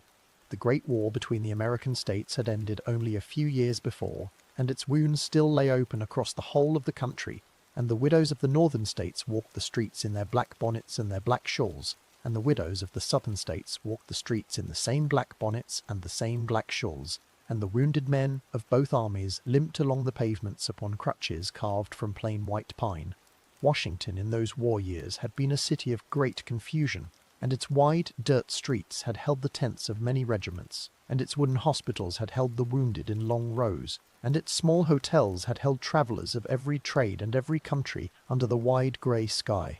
The rumour that carried across the sea told of a tall American who had been drawn into the questions of a court in Washington in the year of that great war, and it spoke of a small jail cell and of a charge that had come to nothing, and of the tall American walking out again after a few weeks with his fine long coat brushed clean and his silver-headed cane returned to his gloved right hand. The details of the questions were not remembered clearly by the men who carried the rumour across the sea, and they had grown thin in the telling, and the small jail cell had grown smaller, and the fine long coat had grown finer, and the whispered charge had grown finer, and the whispered charge had grown darker with each retelling. And yet the plain shape of the story remained. New Orleans took him in after Washington, and the wide brown river of the Mississippi ran past the plain iron fronts of its cotton warehouses, and the small halls of the French Quarter held the audiences of the working poor of that older river city. The heat of New Orleans lay heavy upon its streets through the summer months, and the small wooden shutters of its houses were closed against the sun through the hottest hours of the afternoon, and the smell of the river, and the smell of the cotton, and the smell of the boiled fish drifted through the narrow lanes in the slow evening air. He walked those lanes in his fine long dark coat in the cooler hours of the evening, and he carried his silver-headed cane loosely in his gloved right hand, and the small brass plates beside the doors of the boarding-houses caught the yellow light of the corner lamps. The rumour that followed him out of New Orleans was much the same as the rumours that had followed him out of every other city, and it spoke again of a young man who had grown ill and of questions that had been asked, and the tall American gathered his trunk once more and took the next steamer up the wide brown river. St. Louis received him in another season, and Cincinnati received him in the season that followed, and Chicago received him in the season after that, and each city in its turn held its plain wooden platforms, and its plain painted banners, and its plain wooden benches. The years turned upon this slow round of travel, and the fine long coat grew a little finer with each season, and the silver-headed cane grew a little heavier with each city, and the heavy dark moustache grew a little longer, and a little more carefully trimmed. The trunks that he carried across the pale wooden platforms grew in number, and the small painted wagons had long ago been given up for the carriages of the great railroads, and the small brown bottles that stood upon the wooden crates beside his platforms were now printed with a plain white label bearing the name of an Indian herb doctor. The handbills that were pasted upon the walls of the coffee-houses were now printed in 2 colours upon fine cream paper, and they gave the address of the hotel where he might be found through the week of his stay in each city, and they gave the hour and the day of his coming lecture, and they promised the wonders of an Indian herb to any who came forward with a shilling or a $half-dollar, or the small silver coin of whatever land he found himself within. The other travelling men of his trade gathered in the coffee-houses of every city with their own small trunks and their own printed handbills, and they spoke of him after he had left, and then they spoke of him after he had left, and then they spoke of him no more. The women of the small towns and the small cities came forward to his platforms with their small silver coins in their palms, and they carried away the small brown bottles beneath their shawls, and they walked home to their small wooden houses through the fall of the summer dark, and some of them found a little relief from the ache they had come to relieve, and some of them did not. The children of these women watched him from the plain wooden benches of the halls, and they carried away in their memories the shape of a tall man in a fine long coat, standing upon a low-raised platform beneath the light of small tallow candles. And they carried away also the plain sound of a slow, steady American voice speaking of an Indian herb. The rumour that carried across the sea told also of a household that he had kept in the city of St. Louis for a season, and it spoke of a young man who had come to serve as a clerk or a valet within that household, and it spoke of the young man growing ill and of a coroner being called, and it spoke of the young man growing ill and of a coroner being called, and it spoke of the tall American gathering his trunk once more and taking the next train eastward, before the questions could be pressed too far. The tales were only tales, however, and they had crossed the sea by rumour and by hearsay, and they had grown thin and dark in the telling, and the small jail cells had grown smaller, and the fine long coats had grown finer, and the whispered charges had grown finer, and the whispered charges had grown darker with each retelling of the story. The plain fact remained that a tall American in a fine long coat had crossed and recrossed the wide continent for many long years, and that he had raised his platforms and hired his halls in 100 small cities and small towns, and that he had gathered his trunk again and again and moved on to the next city, upon the next line of railway, or the next steamer upon the next river. What remained beside this plain fact was that a soft rumour had followed him out of every one of those cities, and that no charge had ever quite fastened upon him, and that no court had ever quite held him, and that no city had ever quite kept him for more than a season or two, before the fine long coat was folded once more upon the top of the small trunk. The steamers of the Cunard Line and the White Star Line and the Inman Line crossed the wide grey Atlantic in 8 days now, where the old sailing packets had once taken 30, and the mail passed each week between Liverpool and New York, and the newspapers of Boston reached the coffee houses of Fleet Street within a fortnight of their printing. A tall American in a fine long dark coat could step down from a carriage at the small painted station of any city in the American Middle West, and he could take the next train eastward to New York within a day of any question that had been asked of him, and he could purchase a ticket upon the next steamer of the Cunard Line within a day of his arrival at the port. The small brass plate beside the door of a boarding house in the streets north of the London docks could hold his name within 8 days of his leaving the port of New York, and the small ledger in the front parlour of that house could carry his signature in a hand that leaned a little to the right, and the plain iron peg behind the door of the small upper room could hold his fine long coat within the same span of days. The keepers of the boarding houses of Batty Street and of the other streets in the same district had noted such arrivals through the whole of that summer and through the whole of that autumn, and they had written the names in their small ledgers and had taken the coin at their doors, and they had said nothing to their other lodgers of the travellers who came and went beneath their roofs. The fog rolled on across the parish of Whitechapel as the tall American moved among its lanes, and the gas lamps burned low along Commercial Road, and the bells of Christ Church rang out for the hours across the rooftops as they had always rung. The trades of the parish went on as they had always gone on, and the pawn shops opened their doors at the striking of the hour, and the tailor shops of Wentworth Street kept their gas jets burning until 10, and the women of the lodging-houses drew their shawls tight about their shoulders as they stepped out into the wet dark of the evening.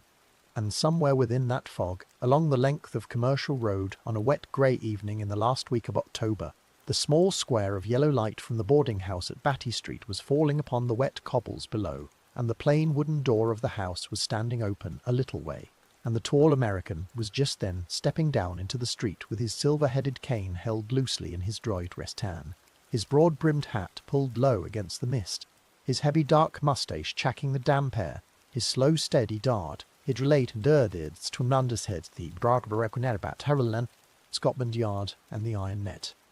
The great machinery of the Metropolitan Police was not a machinery of one house alone, and it was not gathered beneath a single roof in any one street of the capital, and it stood instead across the whole of London in a long chain of small stone stations and small brick divisions, and each of them held its own lamps and its own ledgers and its own long book of the beats that were walked upon its cobbles by day and by night. The head of that chain stood at the western end of Whitehall in a plain grey building whose front looked out upon the small courtyard of number 4, Whitehall Place, and whose back door opened upon a narrow lane called Great Scotland Yard, and the lane had once held the lodgings of the old Scottish kings when they came south to visit the English court, and it had given its name to the whole of the force that had grown from the rooms above it. The building was old by the standards of that century, and its stone had darkened with the coal smoke of many long winters, and its rooms held the plain, dark furniture of a working office, and its corridors held the plain oil lamps of a working office, and its small clerks in their plain black frock coats moved between the rooms with sheaves of paper in their hands and pencils tucked behind their ears.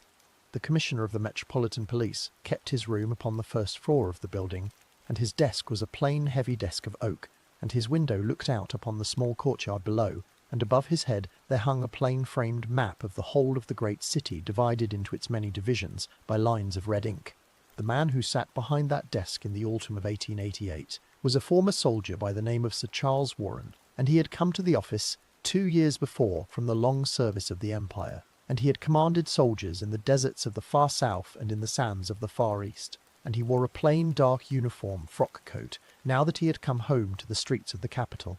The office he kept was ordered like a soldier's office, and its papers were stacked in neat squared piles, and its clock upon the mantel was wound each morning at the same hour, and the doors of its inner rooms were opened and closed by the same soft, careful hands of the same soft, careful planks. Beside the Commissioner's rooms, there stood the rooms of the Assistant Commissioner for the Criminal Investigation Department, and the man who had just then taken that office was named Robert Anderson, and he had come into his desk in the middle of that same autumn, only days before the killings of Hanbury Street and Berners Street had begun to fill the papers of Fleet Street. The Criminal Investigation Department itself had grown up only a decade before that autumn, and it worked in plain clothes rather than the dark blue sarge of the uniformed men, and its inspectors moved through the streets of the parish without helmets or truncheons or the tall brass buttons of the beat, and they carried notebooks and pencils and the small worn cards upon which the names of their witnesses were set down. The inspector who came to hold the ground of the East End in his patient hands through that autumn was a man named Frederick Aberline, and he had once served for many long years as the local inspector of the H Division at Leman Street, and he knew the crooked lanes and the small yards and the lodging-houses of Whitechapel better than any other man at Great Scotland Yard, and he had been called back from a station in the west to lead the slow work upon the ground.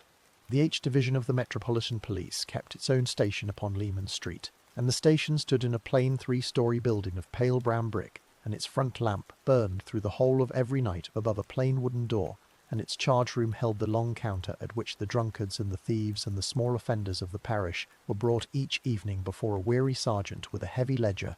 The station held the beats of the whole of Whitechapel within its dark green wooden cabinets, and each beat was set down upon a small printed card in a small careful hand, and the beats were numbered one after another, and the hours at which each beat was to be walked were set down beside each number. A constable of H Division wore a long dark blue sarge coat and a tall dark helmet with a small brass badge upon its front, and he wore heavy black boots that had been polished the evening before, and he wore a white shirt with a stiff collar beneath his coat, and he wore across his shoulder the leather strap of the plain bull's-eye lantern that could be turned upon its ring to throw a small round beam upon a wet cobble or a dark doorway. The lantern was a small brass and iron thing with a thick round glass at its front, and its wick burned upon a small pool of oil within its body, and the beam it threw was no wider than a dinner plate, and it caught the wet cobbles of a lane in a small bright circle that moved along the ground ahead of the constable as he walked. At his belt he carried a short truncheon of heavy dark wood, with a leather strap looped about its handle, and in the pocket of his coat he carried a small brass whistle that had been fitted to the force in the middle of that same decade in place of the older wooden rattle, and the whistle could be heard for the length of 2 streets in the quiet of the small hours. The beats of the parish were walked at the pace of an easy country walk, and a constable moved along his beat at some 2.5 miles in the hour, and the whole of a single beat could be walked in 20 minutes or half an hour, and the same man would pass the same door and the same window and the same corner 3 times in a single watch of 8 hours. The men on the beats had been drilled to look into every doorway they passed, and to raise their lanterns above every dark yard they came upon, and to listen for the small unnatural sound that did not belong to the ordinary night of the parish, and to fall in with one another upon the corners at the appointed hours to share what small news the last 20 minutes had carried them. Above the beat men there stood the sergeants, and above the sergeants there stood the inspectors, and above the inspectors there stood the superintendent of the division, and each of these men kept his own book of the small movements of his men, and each of these books flowed upward through the chain toward Great Scotland Yard, at the striking of every quarter of the year. The telegraph wires of the Metropolitan Police ran along the plain wooden poles of the streets above the rooftops, and they carried the small, clicking messages of the force between the stations of the divisions and the rooms of Whitehall, and a message sent from Leman Street at 10 in the evening might reach the desk of the Commissioner within the quarter of the hour, and a message sent from Whitehall might reach the sergeant's desk of every division of the capital within the hour. The telegraph clerks sat at their small tables in the small back rooms of the stations, and they wore green shades upon their brows to shield their eyes from the small oil lamps, and their fingers moved upon the small brass keys with the plain, patient rhythm of a trade that had been learned by long careful practice, and the paper tapes that came from the machines lay in soft coiled ribbons upon the floor beside their tables.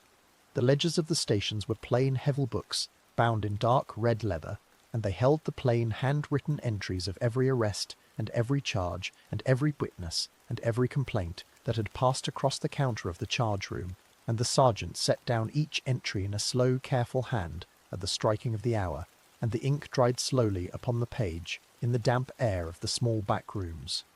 Beside the ledgers there stood the filing cabinets, and the cabinets were tall dark cabinets of oak with plain brass handles, and their drawers were labelled in a plain careful hand, and within the drawers there lay the plain paper folders in which the small histories of the parish were kept, and the folders were tied with plain narrow ribbons of pale red tape.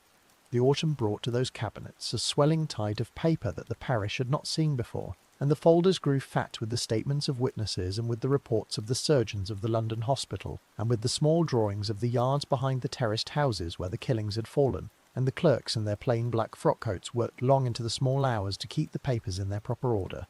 The witnesses of the parish were brought into the charge-room of Leman Street one after another through the hall of every evening, and they were seated upon a plain wooden bench along the wall of a small back room, and the inspector on duty would call them in one by one to a plain deal table, and he would set down their names and their addresses in a small careful hand, and he would ask them the plain questions of his trade.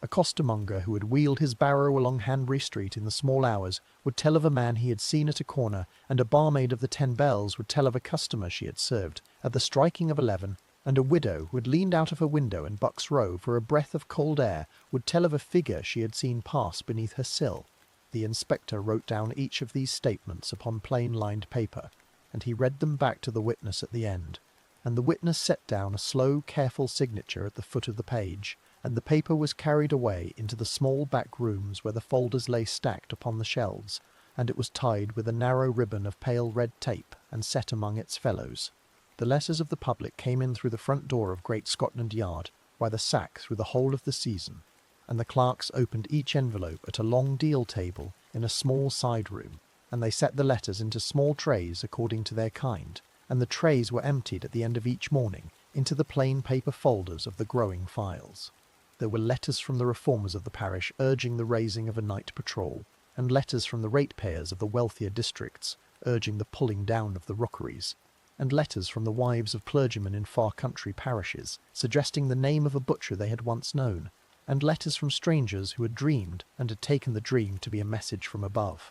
There were letters signed with plain names, and letters signed with false names, and letters signed with no name at all, and letters printed in a careful hand, and letters scrawled in a hurried one, and letters written in red ink and letters written in the pale brown of old iron ink, and the clerks read each one in turn, and set it into its proper tray. Among those many letters there lay one that had already made its way into the fog of the parish through the pages of the newspapers. Its foot signed in red ink at the end of September, its plain paper folder now set aside upon a shelf of its own, and the clerks had ceased to remark upon it, for other letters came in through every morning that followed in that same hand and that same ink. The night watches of the constables through those weeks were the longest watches that the parish had known, and the beats of Whitechapel were doubled in the darkest hours, and the men who walked them carried their lanterns higher along the walls of the small yards, and they stepped a little more slowly at the mouths of the alleys, and they listened a little more slowly at the mouths of the alleys, and they listened a little more carefully at every corner.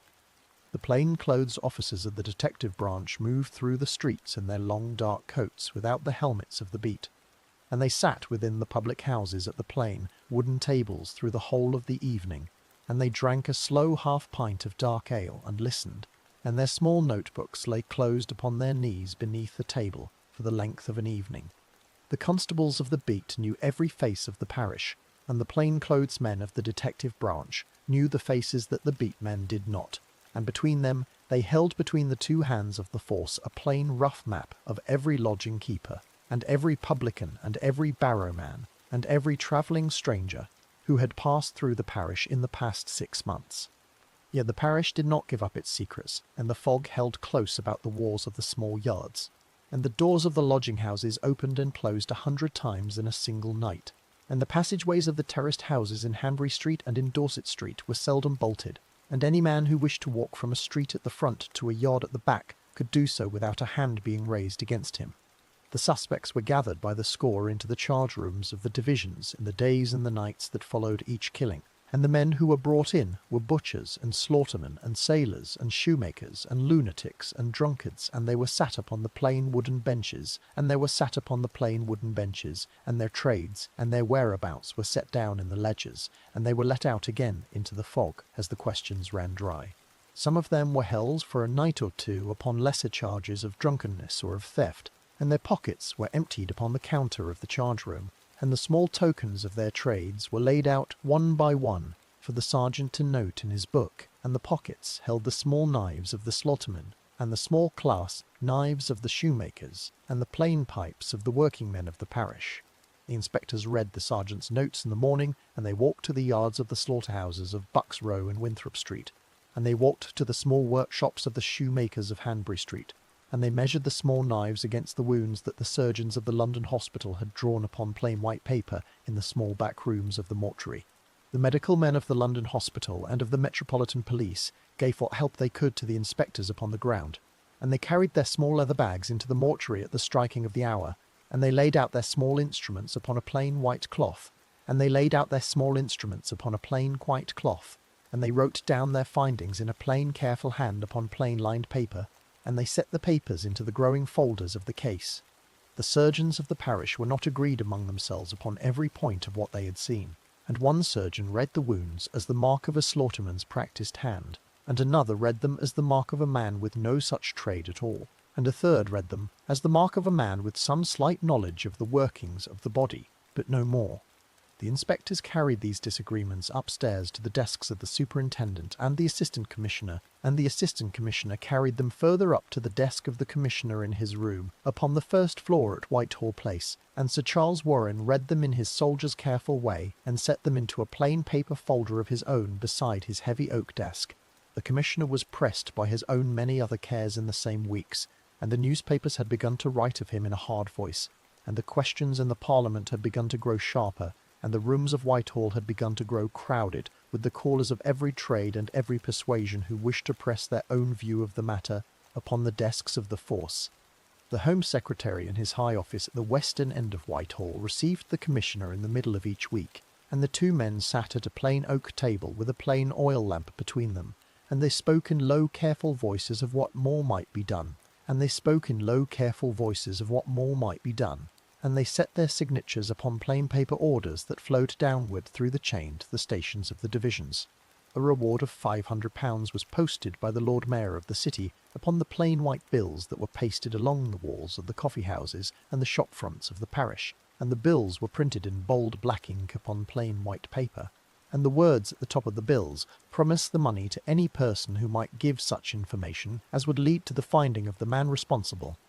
The bills were read by the men and the women of the parish as they passed along the pavement in the wet grey mornings, and they lingered before them with their shawls drawn tight about their shoulders, and they moved on again into the fog with the small hope of £500 turning in a corner of the mind,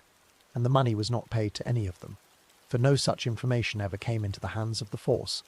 The vigilance committees of the parish were raised by the shopkeepers of Mile End, and the ratepayers of Whitechapel in the middle of that same season, and they walked the streets of the parish in small groups of 3 and 4 through the small hours of the night with plain wooden staves in their hands, and they carried their own small lanterns and their own small whistles, and they patrolled the corners that the constables of H Division could not pass twice in a single hour. The committee men wore plain long coats and plain caps, and they were butchers and porters and small shopkeepers and clerks, and they took their turns at the corners of Commercial Street and Dorset Street through the coldest hours of the night, and they returned to their small houses at the striking of the dawn with the ache of that walking settled in their bones. Beside the vigilance men there walked the detectives of the private trade, and these had been hired at a wage of £1 an hour by the shopkeepers of Mile End, and they were retired constables of the Metropolitan Police in the greater number, and they wore plain long coats and plain caps of their own, and they carried small notebooks in the pockets of their coats. Between the beat men and the plainclothes men and the vigilance men and the private men, the parish held upon its small crooked shoulders through those weeks a weight of watching that no district of London had ever borne before. And yet the fog held close about the lanes, and the doors of the lodging-houses opened and closed 100 times in a single night, and the shadow moved among them still. The list of names within the small paper folders of Great Scotland Yard grew a little longer with each passing week, and the names were the names of butchers and slaughtermen and sailors and shoemakers and travelling doctors and travelling salesmen, and one of them, entered in a plain, careful hand upon a plain white card in the middle of that same autumn, was the name of a tall American in a fine long coat, who kept a room in a boarding-house upon Batty Street. The card had been set into a plain paper folder along with a small copied entry from a lodging-house ledger, and the folder had been tied with a plain narrow ribbon of pale red tape, and it had been carried to the shelves of a small back room at Leman Street, and it had been placed among many other such folders that held many other such cards of many other such travellers who had passed through the parish that year. The inspector who had set the card into that folder had been an inspector of the H Division, and he had heard the name of the tall American spoken in the coffee-houses of Bishopsgate a fortnight before, and he had followed the name back to the lodging-house at Batty Street, and he had spoken to the keeper of the house in the front parlour beside the small candle upon the shelf, and he had turned the pages of the ledger with a slow, careful hand. The name in the ledger had leaned a little to the right, and the trade beside the name had been set down as an Indian herb doctor, and the hours of the coming and the going of the lodger had been noted at the edges of the pages, and the inspector had copied the name and the trade and the hours upon a plain white card, and he had carried the card away to Leman Street beneath the fold of his long dark coat. The card had joined the growing shelf of similar cards that autumn, and it had waited there in the small back room among the folders and the ribbons, and the plain white paper of 100 other quiet inquiries, and no order had yet come down from the desks above to draw it out of its folder, and no telegram had yet been sent from Leman Street to Whitehall upon the name written upon its face. The great machinery of the Metropolitan Police worked as it had always worked, and it worked slowly, and it worked patiently, and it worked one card and one folder and one witness and one lantern-lit yard at a time, and no sudden light fell upon its dark corners, and no sudden light fell upon its dark corners, and no swift hand cut through its 1,000 small papers, and the paperwork rose along its shelves as the fog rose along its lanes. The wires of the telegraph hummed on above the rooftops between the stations of the divisions, and the ledgers of the charge rooms filled a little more with each turning of the hour, and the constables of H Division stepped one after another along their beats through the small hours of every night, and their bull's-eye lanterns through their small hours of every night, and their bull's-eye lanterns threw their small round beams upon the wet cobbles of Berner Street and Bucks Row and Hanbury Street. And somewhere within that fog, in the small back room of a plain 3-storey station upon Leman Street, an inspector was just then reaching for the plain paper folder in which the small white card of the tall American upon Batty Street had been tied with its narrow ribbon of pale red tape, and his fingers were untying the ribbon in the yellow light of a plain oil lamp, and the card was being drawn out into the light for a second reading, and the fog beyond the window of the Welt Lane oil of the small back room was closing softly around the corner of the Wacardia wet light. The arrest and the vanishing. The card lay upon the deal table of the small back room at Leman Street, and the yellow light of the oil lamp fell upon it in a soft, steady circle, and the inspector read the name once, and then read it again, and he set the card down beside a folder that already held 2 or 3 small notes upon the lodgers of the same house. He took up a steel pen from the small wooden rack upon the table, and he dipped its nib into the pot of iron ink beside the rack, and he set down a short, careful note upon a slip of pale blue paper, and he folded the paper into a white envelope, and he sealed the envelope with a small drop of red wax pressed by the brass seal of the division. The envelope was carried down the long corridor of the station to the telegraph clerk in his back room, with the green shade upon his brow, and the message was sent along the wires above the rooftops toward Whitehall Place within the hour, and the answer that came back before the striking of noon set the machinery of the force in slow, careful motion around a single boarding-house upon Batty Street. The days that followed carried a patient watching along the streets north of the docks, and the plain-clothes men of H Division took up their small, quiet stations at the corner of Batty Street and at the corner of Berner Street, and along the length of Commercial Road, and stood in the doorways of the small coffee houses with their long dark coats drawn close about their shoulders. They set down in their small notebooks the hours at which the tall American came out from beneath the brass plate beside the wooden door of the boarding house, and they set down the corners at which he turned along Commercial Road, and they set down the small halls in which he raised his platform in the evenings, and they set down the small halls in which he raised his platform in the evenings, and they set down the boarding houses at which he lingered at the doors in the small hours before dawn. The witnesses whose statements would matter to a separate line of inquiry were called into the small back rooms of the Division one after another, and their names were written down upon lined paper in a careful working hand, and their addresses were noted at the head of the pages, and their signatures were set down at the foot of the pages in the slow, patient way of the working trade.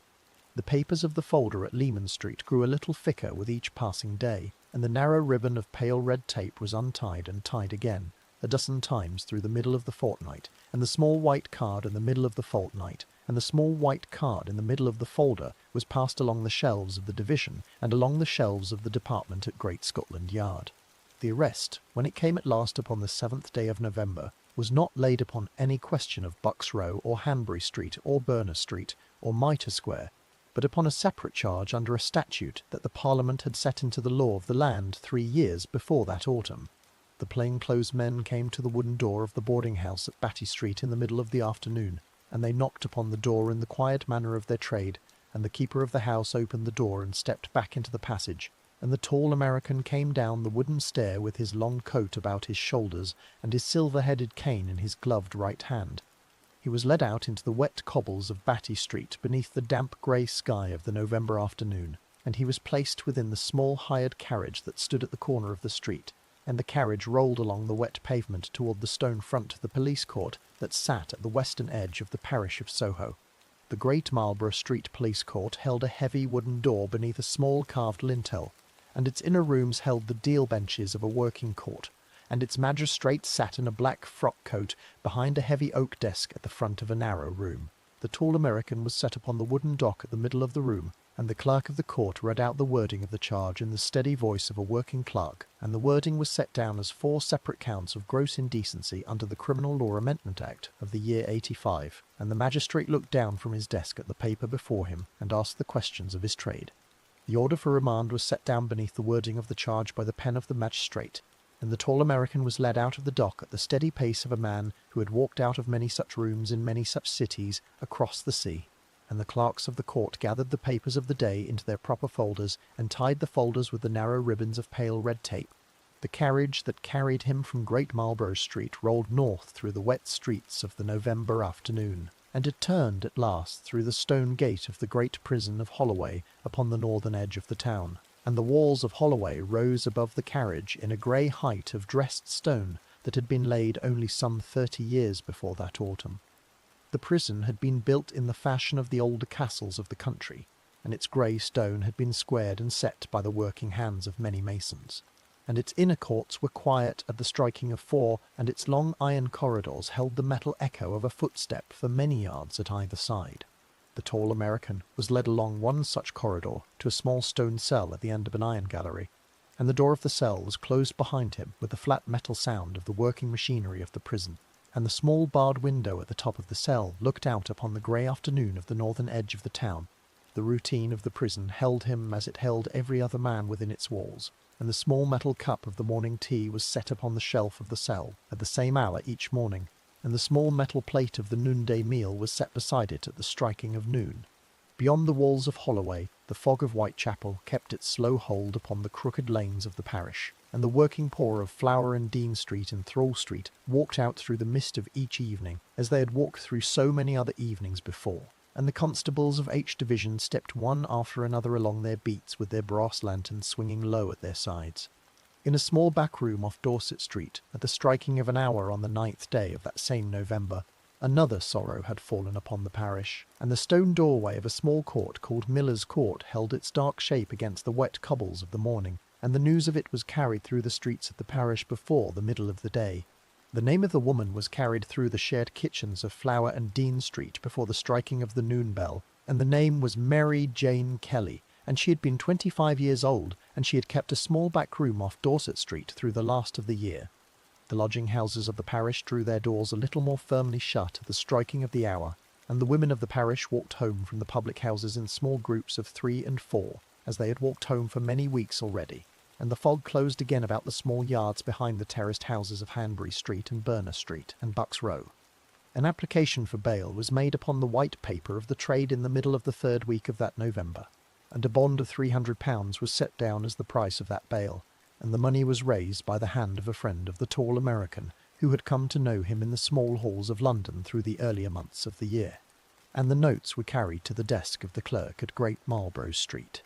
The iron gate of Holloway opened at the striking of an hour on the 16th day of that same November, and the tall American walked out beneath the stone lintel of the gate with his long coat about his shoulders and his silver-headed cane in his gloved right hand, and he stepped down into the wet cobbles of the November afternoon, and he did not linger upon the pavement before the walls. A hired carriage stood at the curb beside the gate, and he stepped into the leather seat of the carriage without a word to the driver, and the horse moved off along the wet pavement at a steady walk, and the grey walls of the prison closed behind him at the turning of the road.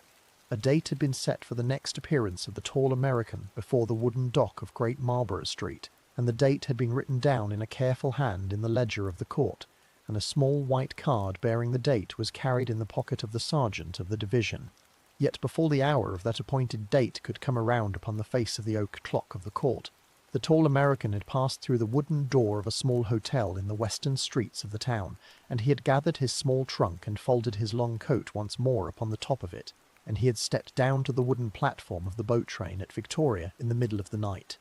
The boat train ran southward through the dark fields of Kent along the iron rails of the London, Chatham and Dover Railway, and the small square windows of the carriages held the pale reflected light of the small oil lamps within, and the fields beyond the windows lay in the deep quiet of the small oil lamps within, and the fields beyond the windows lay in the deep quiet of the small hours of the night. The train came at last to the wooden platform of the harbour of Dover in the grey light of the coming dawn, and the tall American stepped down from the carriage with his trunk beside him upon the wet boards of the platform, and the small mail packet of the cross-channel line lay tied at the stone quay beneath the pale grey walls of the harbour. He carried his trunk down the wooden gangway of the packet, and he took a seat upon a wooden bench within the small saloon of the vessel, and the packet cast off its hemplines at the striking of the hour, and the small brass whistle sounded once across the grey water, and the small brass whistle sounded once across the grey water, and the vessel moved out across the chop of the channel toward the stone quay of the French coast. Le Havre held him for some few days of the last week of November, and the wooden shutters of the small hotels of the harbour front stood closed against the mist of the winter mornings, and the iron cranes of the docks moved slowly against the pale grey sky above the wide mouth of the Seine. The great steamer of the French line lay tied at the stone quay of the harbour through the middle of a wet grey afternoon, and its tall iron funnels rose above the wooden roofs of the docks, and its hemplines lay coiled in slow black rings upon the wet stone of the quay, and the coal smoke of its boiler drifted low across the iron rails of the dockside. The tall American walked up the wooden gangway of the steamer, with his small trunk carried by a dock hand at his side, and he was shown to a small cabin upon the middle deck of the vessel by a steward in a white jacket, and he set his trunk upon the deal floor of the cabin, and he hung his long coat upon the brass peg behind the white door. The brass bell of the steamer sounded once above the iron rails of the dockside at the striking of the hour, and the hemplines were cast off the stone bollards of the quay, and the small whistle sounded 3 times across the wide mouth of the Seine, and the great iron hull moved slowly out into the chop of the channel and out again into the wide grey Atlantic. The Atlantic in the last days of November lay wide and grey and heavy beneath the winter sky, and the low grey swell of the ocean rolled beneath the iron plates of the steamer for 8 long days and 8 long nights, and the brass lanterns of the small saloon swung slowly above the wooden tables of the vessel through the whole of every evening. The white-jacketed stewards carried the china plates of the noonday meal along the narrow corridors of the vessel from the iron galley to the wooden tables of the small saloons, and the folded napkins lay in small squares beside the silver forks, and the crystal glasses of the tables held the pale amber wine of a French vintage. The passengers of the middle deck walked out upon the wooden boards of the promenade in the middle of each afternoon, in their heavy dark coats and their wool mufflers, and they leaned upon the iron rail of the promenade and looked out across the wide grey ocean toward the pale grey line of the horizon, and the winter wind drew the coal smoke of the funnels low across the iron plates of the deck behind them. The steamer came at last through the grey narrows of the harbour of New York upon a wet grey morning in the first days of December, and the green torch of the tall stone lady upon the small island at the mouth of the harbour rose above the chop of the water, and the wooden piers of the west side of the city stood in their long grey rows along the iron water of the North River. The hemp lines of the steamer were made fast to the stone bollards of the wooden pier at the striking of the hour, and the wooden gangway was set down upon the boards of the pier, and the black-hatted officers of the customs house stood in a patient row at the foot of the gangway, with their small books of the trade in their hands. The tall American walked down the wooden gangway with his small trunk carried by a dockhand at his side, and he set his foot upon the boards of the pier of the harbour of New York in the middle of that wet grey morning, and he stepped through the patient row of the officers of the customs house without a hand being raised against him, and the streets of the great American city closed about his shoulders in the same slow grey mist that had closed about his shoulders in every other city of the wide new continent. Behind him across the wide grey Atlantic, the paper folder of the case at Great Marlborough Street held its white card upon the shelves of the clerk of the court, and the narrow ribbon of pale red tape held the small papers together in the patient way of the working trade, and the oak clock of the court struck the hours of the November afternoons, one after another above the wooden benches of the room. An inspector of the department at Great Scotland Yard by the name of Andrews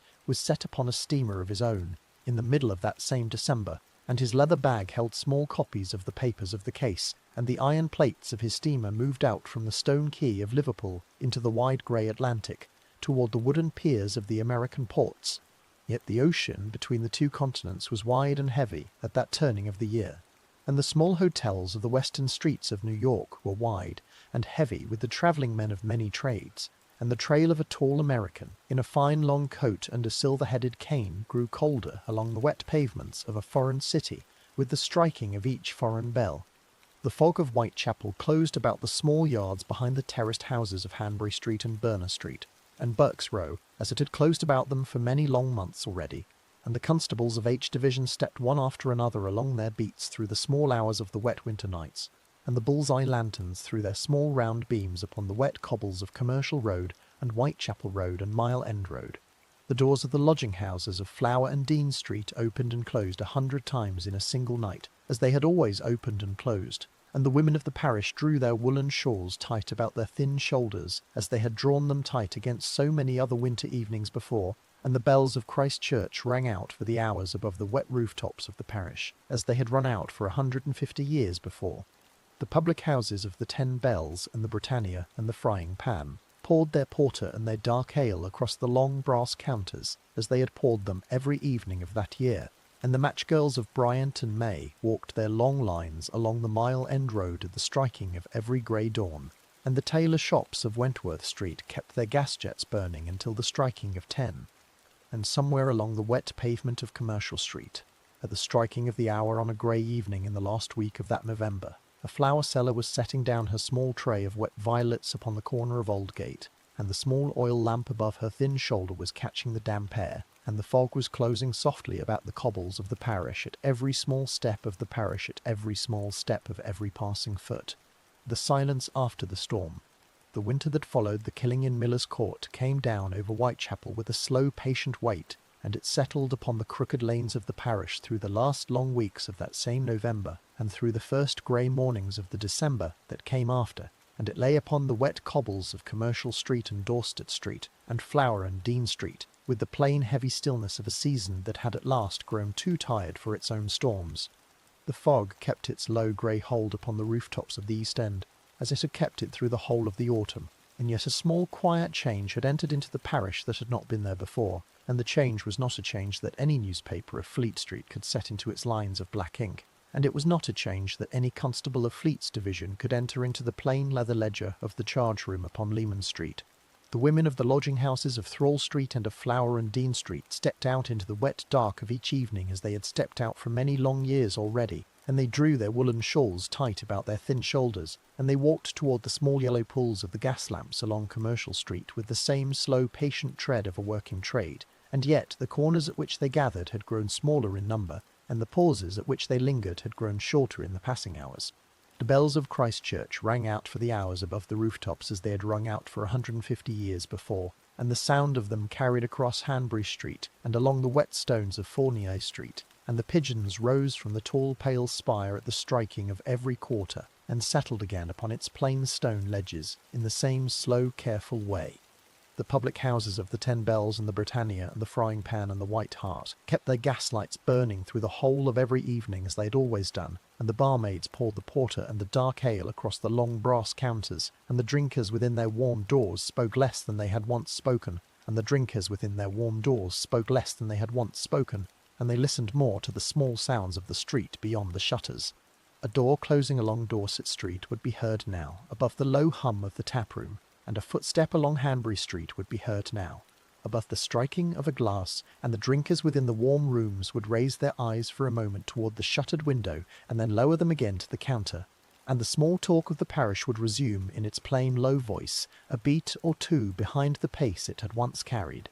The inquests of that long autumn kept their patients sitting through the last weeks of November, and the coroner in his black frock-coat took his place once more at the plain wooden table of the Working Lads' Institute upon Whitechapel Road, and the reporters of the great London newspapers filled the benches at the back of the small room with their notebooks upon their knees, and the witnesses of the parish were called one by one to the small wooden chair beside the table. The lodging-keeper of Miller's Court took his oath in a slow, careful voice, and the neighbours of Dorset Street took theirs in the same slow, careful way, and the surgeons of the London hospital opened their small leather books and read out the plain words of their trade, and the coroner listened, with his chin lowered a little upon his hand, and set down his own notes in a plain, steady script. The verdict came down at the end of the second day in the plain wording that the law required, and the coroner spoke the words in the low voice of a working court, and the small room emptied out into the wet afternoon of Whitechapel Road, and the reporters gathered their notebooks and their pencils and walked out through the plain wooden door toward the offices of Fleet Street with their heavy dark coats drawn close about their shoulders. The funerals of the autumn had been held one after another through the long weeks that had already passed, and the small horse-drawn hearses of the parish undertakers had rolled slowly along Commercial Road and along Whitechapel Road with their plain dark curtains drawn across their small square windows, and the mourners had walked behind them in small quiet groups, with their bonnets tied beneath their chins, and their shawls drawn tight against the mist. The parish burial ground of Manor Park lay upon the eastern edge of the district, beyond the last of the terraces, and the plain low stones of its graves lay in long careful rows beneath the winter grass, and the small plots of the poor were dug in the same careful way as the plots of the middle sort, and the labourers of the ground leaned upon their long-handled spades in the grey light of the afternoon, and touched their caps as the small processions passed. A choir of the parish church sang a plain slow hymn at the graveside of one, and a Salvation Army band played a plain slow air at the graveside of another, and a small subscription raised among the shopkeepers of Mile End paid for a plain stone above the head of the third, and the winter earth was turned back upon the plain wooden coffins by the labourers of the ground. The London hospital upon the Whitechapel Road went on with its long labour of the season, as it had gone on through the whole of the autumn, and its long stone wards held the fevered and the injured of the parish beneath their plain iron beds, and its students in their black frock-coats moved along the wards with their small leather books in their hands. The dockers of the St. Catherine's Dock and of the London Dock rose in the wet dark of every morning as they had always risen, and they walked in long, slow lines toward the iron gates at the striking of 4, and the foreman upon the wooden platforms at the gates called out the names of the day's chosen men in the plain hard voice of the trade.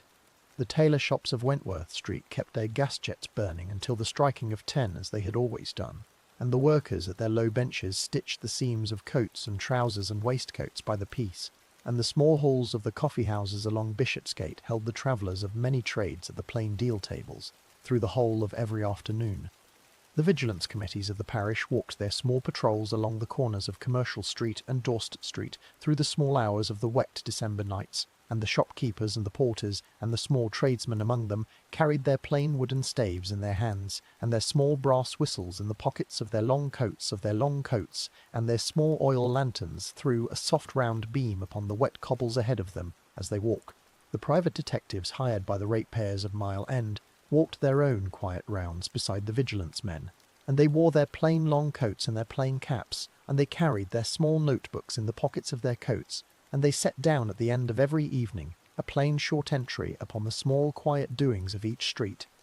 The constables of H Division stepped one after another along their beats as they had always done, and their bull's-eye lanterns threw their small round beams upon the wet cobbles of Bucks Row and Burner Street and Hanbury Street, and they paused a little longer at the mouths of the alleys than they had paused in the spring of the year, and they raised their lanterns a little higher along the walls of the small yards behind the terraced houses. The letters that had come into Great Scotland Yard by the sack through the whole of the autumn came in still through the plain wooden door of the building at number 4, Whitehall Place, and the clerks in their plain black frock coats opened each envelope at the long deal table of the small side room, and they set the letters into the small trays according to their kind. The letters were fewer now than they had been in the height of the season, and the small trays filled a little more slowly with each striking of the noon bell, and the plain paper folders of the case at the shelves of the small back rooms grew a little more slowly with the passing of each week.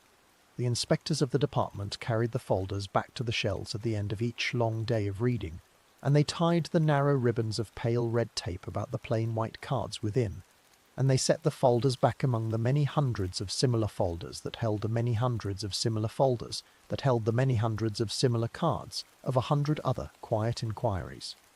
The women of the parish had learned in that autumn a plain new craft, and it was the craft of listening for the footfall behind the shoulder, and it was the craft that no shawl-maker had ever taught to any daughter of the East End before that year, and it was the craft that the mothers of Flower and Dean Street now passed by a quiet nod to the girls newly arrived at the doors of the lodging-houses.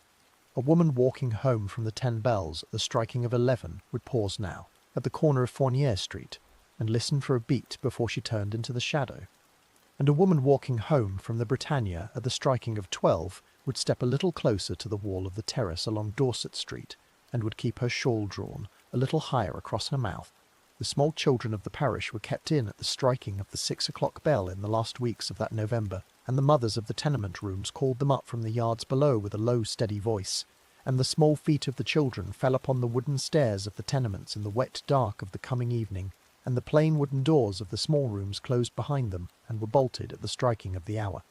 The reporters of Fleet Street came into the parish in smaller numbers now than they had come in the height of the season, and the sketch artists of the illustrated papers set down their small drawings of a corner of Miller's Court, or of a doorway of Hanbury Street, with the plain patient hand of their trade, and the paragraphs of the great London papers grew a little shorter with the passing of each week, and the columns of print that had once filled the whole of a front page were pressed at last into a plain column at the middle of a page. The letters signed with the red ink name that had come in through the height of the autumn came in still through the plain wooden door of the small news agency in the city, and the clerks of the agency set them aside now with a plain quiet hand, and passed them into the folders of the yard at the striking of the week. The plain white bill that offered £500 to any person who might give such information as would lead to the finding of the man responsible hung still upon the walls of the coffee-houses of the parish, and upon the shop-fronts of Whitechapel Road, and its bold black ink began to fade a little in the wet air of the December mornings, and the paste at its corners lifted a little with the damp, and no hand came forward from among the many hands of the parish to lay a plain finger upon its lines. The vestry hall of the parish met at the striking of the hour on a wet grey morning of that same December, and the vestrymen sat at their long oak table with their plain paper folders before them, and they spoke of the pulling down of certain of the rookeries along Flower and Dean Street, and they spoke of the raising of new lodging-houses upon their ground, and they spoke of the raising of new lodging-houses upon their ground, and they spoke of the setting of a new lamp at the corner of Hanbury Street, and of the widening of a small yard behind Dorset Street. The reformers of Toynbee Hall walked the length of Wentworth Street in the wet grey afternoons of that same season, and the young men from Oxford and Cambridge in their plain long coats spoke to the tailors at the low benches of the sweatshops, and they set down their small notes upon the wages and the hours of the sweatshops, and they carried their notes back to the plain reading rooms of the hall at the striking of the evening bell. The Salvation Army lassleys raised their small tambourines upon the corners of Whitechapel Road as they had raised them for many months already, and their plain low hymn floated across the wet cobbles in the grey light of the coming dark, and the drunkards at the doors of the public houses turned their heads a little toward the sound, and turned them again to the counters within. The parish held its breath through the last weeks of that same December, as it had held it through the whole of the autumn, and the days grew short, and the nights grew long, and the frost at last began to touch the sills of the terraces along Bucks Row and along Berners Street, and the small windows of the tenements above Dorset Street held the pale patterns of the winter cold at the striking of every dawn. The Christmas of that year was a plain, quiet Christmas in the parish, and the small candles in the windows of the tenements burned late into the wet dark, and the plain, low tables of the shared kitchens held a small piece of roast pork or a small piece of boiled beef, or a shilling had been set aside for it, and the small children of the parish sang a plain hymn at the doors of the public houses for a farthing or two. The New Year came in with the striking of the bells above Christ Church at the middle of the night, and the drinkers within the warm rooms of the 10 Bells raised their glasses to one another with a plain, quiet word. And the women of the lodging-houses of Flower and Dean Street sat together at the shared table of the kitchen, with their hands folded about their small tin cups of tea, and the fog rolled on across the rooftops of the parish, beneath the black winter sky. The weeks that followed the turning of the year brought no fresh sorrow to the small yards behind the terraced houses of Hanbury Street and Berners Street and Bucker's Row, and the bells of Christ Church rang out for the hours as they had always rung, and the constables of H Division stepped one after another along their beats as they had always stepped, and the doors of the lodging-houses of Flower and Dean Street opened and closed 100 times in a single night as they had always opened and closed, 100 times in a single night as they had always opened and closed. A slow, patient stillness returned to the crooked lanes of the parish through the last cold weeks of that winter, and it was not the stillness of a wound that had closed, and it was not the stillness of a sorrow that had passed, and it was instead the stillness of a sorrow that had passed, and it was instead the stillness of a district that had learned at last to keep its own long silence upon a thing it could not name. The women of the parish walked home from the public houses in small quiet groups, through the wet dark of the January evenings, and the mothers of the tenement rooms called their small children up from the yards below at the striking of the 6 o'clock bell, and the drinkers within the warm rooms of the 10 Bells raised their eyes to the shuttered window at the sound of a footstep along Fournier Street, and then lowered them again to the counter. The years began to turn upon the parish in the slow, patient way of the working trades, and the pale grey lanes of Whitechapel held their small crooked shapes beneath the fogs of many more autumns, and the small yellow flames of the gas lamps burned low along the cobbles of Commercial Street through many more winters, and the bells of Christ Church rang out for the hours above the rooftops through many more mornings. The rookeries along Flower and Dean Street were pulled down at last by the labourers of the vestry in the years that came after, and the plain new lodging-houses were raised upon their ground in the plain new brick of a slightly later fashion, and the small yards behind Hanbury Street were widened by the striking of the mason's hammer, and the gas lamps along Bucks Row were replaced, one by one, with the pale white light of a slightly later hour. Yet the fog rolled on across the rooftops of the parish as it had always rolled, and the working poor of the East End walked its wet cobbles as they had always walked them, and the pale stones of the parish held the small memory of 5 names in their plain, patient way, and the slow tide of the years carried the parish forward toward a morning that lay beyond the reach of any candle then burning upon any sill of any small room above any narrow lane, Whitechapel of any narrow lane of white cobble of any narrow lane, Whitechapel. The stones that remain. The century that had shaped the crooked lanes of Whitechapel drew its slow patient breath toward its own long ending through the years that followed the winter of that autumn, and the plain brick fronts of the parish stood on beneath the same wet grey skies through the last cold seasons of the 1800s. The doors of the lodging-houses of Flower and Dean Street opened and closed at the striking of every hour as they had always opened and closed, and the shared kitchens of Thrall Street held the same tin pots of the same slow-brewed tea beneath the same soft glow of the same low coal fires. The women who had known the names of the lost at the shared table of that same kitchen grew old in their turn through the quiet years that came after, and they were carried in the plain wooden coffins of the trade to the small low stones of the burial grounds along the eastern edges of the town. The great grey walls of the workhouse upon the South Grove kept their long, slow tally of the poor of the parish through the last winters of the 1800s, and the constables of the H Division walked their beats along Commercial Road and Whitechapel Road at the plain steady pace of the trade, and the small brass whistles of a slightly later fashion still sounded upon the corners at the striking of every hour. The bells of Christ Church rang out for the hours across the rooftops through the last Januaries of the 1800s, as they had rung for 150 years before. and the small vestry hall of Whitechapel met at its long oak table through the last of the winter mornings, and the plain white bill that had once offered £500 to any person who might give such information as would lead to the finding of the man responsible, faded upon the walls of the coffee-houses until only the ghost of its black ink remained. The rookeries along Flower and Dean Street were pulled down at last by the labourers of the vestry through the years that came just after, and the plain new lodging-houses of a slightly later council were raised upon their ground in a slightly later fashion of brick, and the small yards behind Hanbury Street were widened by the striking of the mason's hammer, and the tall iron posts of Buck's Row held a slightly newer lamp at the striking of each dusk. The old queen died at last in the first cold days of a new century, and the plain black shawls of her long widowhood were folded away into the wardrobes of the small houses of the parish, and the widows of Whitechapel, who had worn their own black shawls beside her for so many long years, were carried in their turn to the same low stones of the same eastern grounds. The names of Aberline and Warren and Anderson, and the many patient inspectors and constables of that autumn passed one by one out of the plain leather ledgers of the trade, and their small memoirs were set into the plain paper folders of a later yard, and the narrow ribbons of pale red tape were tied about their pages, and the folders were shelved among the many hundreds of similar folders of 100 other quiet inquiries.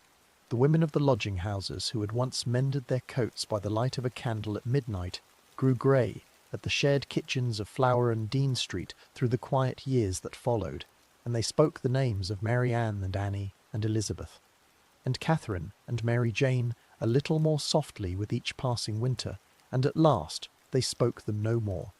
2 great wars came and went across the wide grey sea in the years that followed the turning of the century, and the bombs of the second of those wars fell upon the rooftops of the East End through many long nights of the colder autumn, and the plain brick fronts of Buck's Row and Berner Street and Dorset Street were broken open by the fire and the falling stone. The labourers of a later council came in through the quiet years that followed with their long-handled tools to clear what remained, and the small crooked lanes of the parish were straightened a little here and there beneath the pale sky of a slightly later season, and a plain new fashion of brick was raised upon the ground that the old fashion of brick had left behind. The coal fires of the parish burned lower and lower with each passing season, and the tall iron gas lamps of the small side streets were taken down one by one from their old iron posts, and were carried away for the melting, and the fog that had once lain so heavily upon the rooftops of the East End thinned at last into a plain quiet air. The lane that had once been called Buck's Row is called Durward Street now,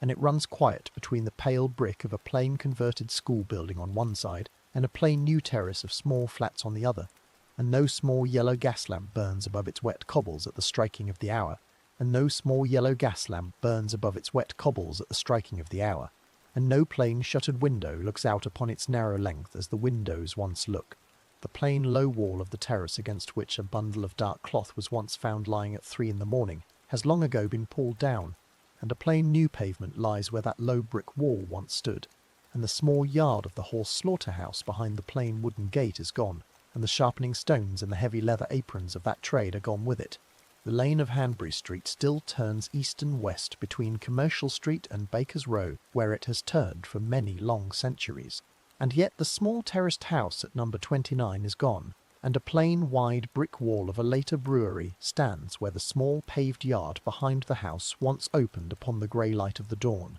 The lane that had once been called Berner Street is called Honrex Street now, and the plain wooden gate of Duckfield's yard is gone, and a plain low wall of a small primary school playground stands where the small yard once opened upon the wet cobbles of the year 88, and the small children of the East End of a later century play beneath a plain painted line upon the tarmac in the small hours of the afternoon. The lane that had once been called Dorset Street is called Duval Street now, and the small dark passage of Miller's Court is gone, and the plain doss houses along the length of the street are gone, and a plain flat pavement of a quiet backwater lies where the small back room at the last night of that autumn once stood. The stone square of Mitre Square still lies within the ancient walls of the City of London, and its plain low benches hold the office clerks of a later century at the striking of the noon bell, and a small plain stone in one of its walls carries a plain quiet line of remembrance, and a small yellow lamp still burns above its pavement in the evening. The great tall spire of Christ Church, Spitalfield, still stands above the rooftops of the parish, where it has stood for close upon 300 years, and the small clock upon its face still marks the hours at the striking of every quarter, and the pigeons still rise from its plain stone ledges at the sound of the bell and settle again in the same slow, careful way they have settled for many long generations. The plain, warm rooms of the 10 Bells still stand at the corner of Commercial Street and Fournier Street, and the drinkers within its plain wooden doors still speak beneath the low light of its lamps in the plain quiet way of a working London evening, and the plain brass counters of its tap rooms still hold the small glasses of porter and dark ale that have been served across them for 150 years. The great old London hospital still stands in its heavy stone bulk upon the Whitechapel Road under a slightly newer name, and its long stone wards still receive the injured and the fevered of the parish through the whole of every day and every night, and its plain iron gates still open upon the plain pavement of the road in the same steady way they opened in the autumn of 1888. The great market of Spitalfields still holds its plain iron rafters above the small stalls of the traders, and the porters still wheel their small barrows along the length of Commercial Street toward its plain wide doors in the early hours of the morning, and the small halls of the coffee-houses along Bishopsgate still hold the travellers of many trades at the plain deal tables through the whole of every afternoon. The Jewish families whose small tailor shops once lined Wentworth Street and Brick Lane have long ago moved on to the quieter streets of the northern suburbs of the town, and the small shops along Brick Lane hold now the plain painted signs of a newer settlement, and the small mosques and the small halls of a later century stand where the small synagogues of the year 88 once stood. The small tours of a later century now walk the length of Hanbury Street and Enrique Street and Enrique Street in small quiet groups in the evenings of every autumn, and their guides speak the names of the parish in the low steady voice of a working trade, and the small children of the East End play beneath the pale white lamps of the school playgrounds where the small yards once opened upon the wet cobbles of the year 88. The great grey river of the Thames still moves through the heart of London in the same slow black curve that it once moved through it, and the tall iron warehouses of the docks along its banks have been made over into the plain apartments of a slightly later fashion, and the small painted signs of the old wharves have been kept upon their walls in the plain quiet way of a working city. Beyond the wide bulk of the London hospital, the Mile End Road still carries the long, slow traffic of the eastern edge of the town, and the old public houses of Whitechapel Road still keep their plain lamps burning above their doors, and the Petticoat Lane Market still fills the length of Middlesex Street with its plain barrows at the striking of every Sunday morning, and in the plain quiet grass of the burial grounds along the eastern edges of the town there lie the plain low graves of 5 women, and their names are set down here now, softly, in the slow steady way of a working chronicle, so that the small low stones above their heads may not stand alone. Mary Ann Nichols was 43 years old, and she had slept in the lodging-houses of Thrall Street and Flower and Dean Street through the last of her days, and she was laid to rest in the plain brown earth of the City of London Cemetery at Manor Park in the first week of September of that autumn, and a plain low stone was set above her name in the quiet grass. Annie Chapman was 47 years old, and she had slept in the lodging-house at 35 Dorset Street through the greater part of that same year, and she was laid to rest in the plain brown earth of Manor Park Cemetery in the second week of September, and a plain low stone was set above her name in the same quiet grass beside her. Elizabeth Stride was 44 years old, and she had crossed the wide grey sea from a small farming parish of Sweden in a younger year of her life, and she was laid to rest in the plain brown earth of the East London Cemetery at Plaistow in the first week of October, and a plain low stone was set above her name in the quiet grass at the eastern edge of the town. Catherine Eddowes was 46 years old, and she had known the lodging-houses and the small tramping roads of many English counties through the long years of her life, and she was laid to rest in the plain brown earth of the City of London Cemetery at Little Ilford in the second week of that same October, and a plain low stone was set above her name in the same quiet grass. Mary Jane Kelly was 25 years old, and she had kept a small back room off Dorset Street through the last of that year, and she was laid to rest in the plain brown earth of St. Patrick's Cemetery at Leytonstone in the third week of November, and a plain low stone was set above her name in the quiet grass beneath the pale grey sky of the eastern edge of the town. They lived before they were lost, and they walked the wet cobbles of Whitechapel in their shawls and their bonnets, and they warmed their thin hands at the shed kitchens of Flower and Dean Street and Thrall Street, and they drank a small glass of porter at the counters of the 10 Bells and the Britannia in the plain quiet evenings of that autumn. They mended their coats by the light of a candle at midnight, and they carried their small parcels of bread and cheese across the pavements of the parish at the striking of the hour, and they sat together at the shared tables of the shared kitchens in the plain worn affection of women who had learned to love one another without the aid of grand words. They had known the small trials of the long working days and the small joys of the small working evenings, and they had laughed at the small jokes of the shared kitchens, and they had wept at the small sorrows of the shared beds, and they had walked home along the length of Commercial Street in the slow, patient way of a working London night. Their names are spoken here now, softly, into the still air of this later hour, so that the small low stones above their heads may not stand alone in the quiet grass of the eastern edge of the town. The candle upon the mantel of the small room where the historian has kept his slow, careful watch has burned low at last, and the wet cobbles of the crooked lanes have grown quiet beneath the pale sky of a later hour. The bells of Christ Church still ring out for the hours above the rooftops of the parish, and the pigeons of the tall pale spire still rise from the plain stone ledges at the sound of the bell, and the small crooked lanes of Whitechapel still turn beneath the pale sky of a later century in the same slow, careful way they have turned for many long generations. The names of Mary Ann Nichols and Annie Chapman and Elizabeth Stride and Catherine Eddowes and Mary Jane Kelly rest in the plain quiet grass of the eastern edges of the town, and the pale grey sky of a later century keeps its long, slow watch above their small, low stones. And history once again has laid down its long, slow pen upon the plain deal table of the small back room, and the small oil lamp beside the pen has guttered a little in the draught, and the room has grown at last still.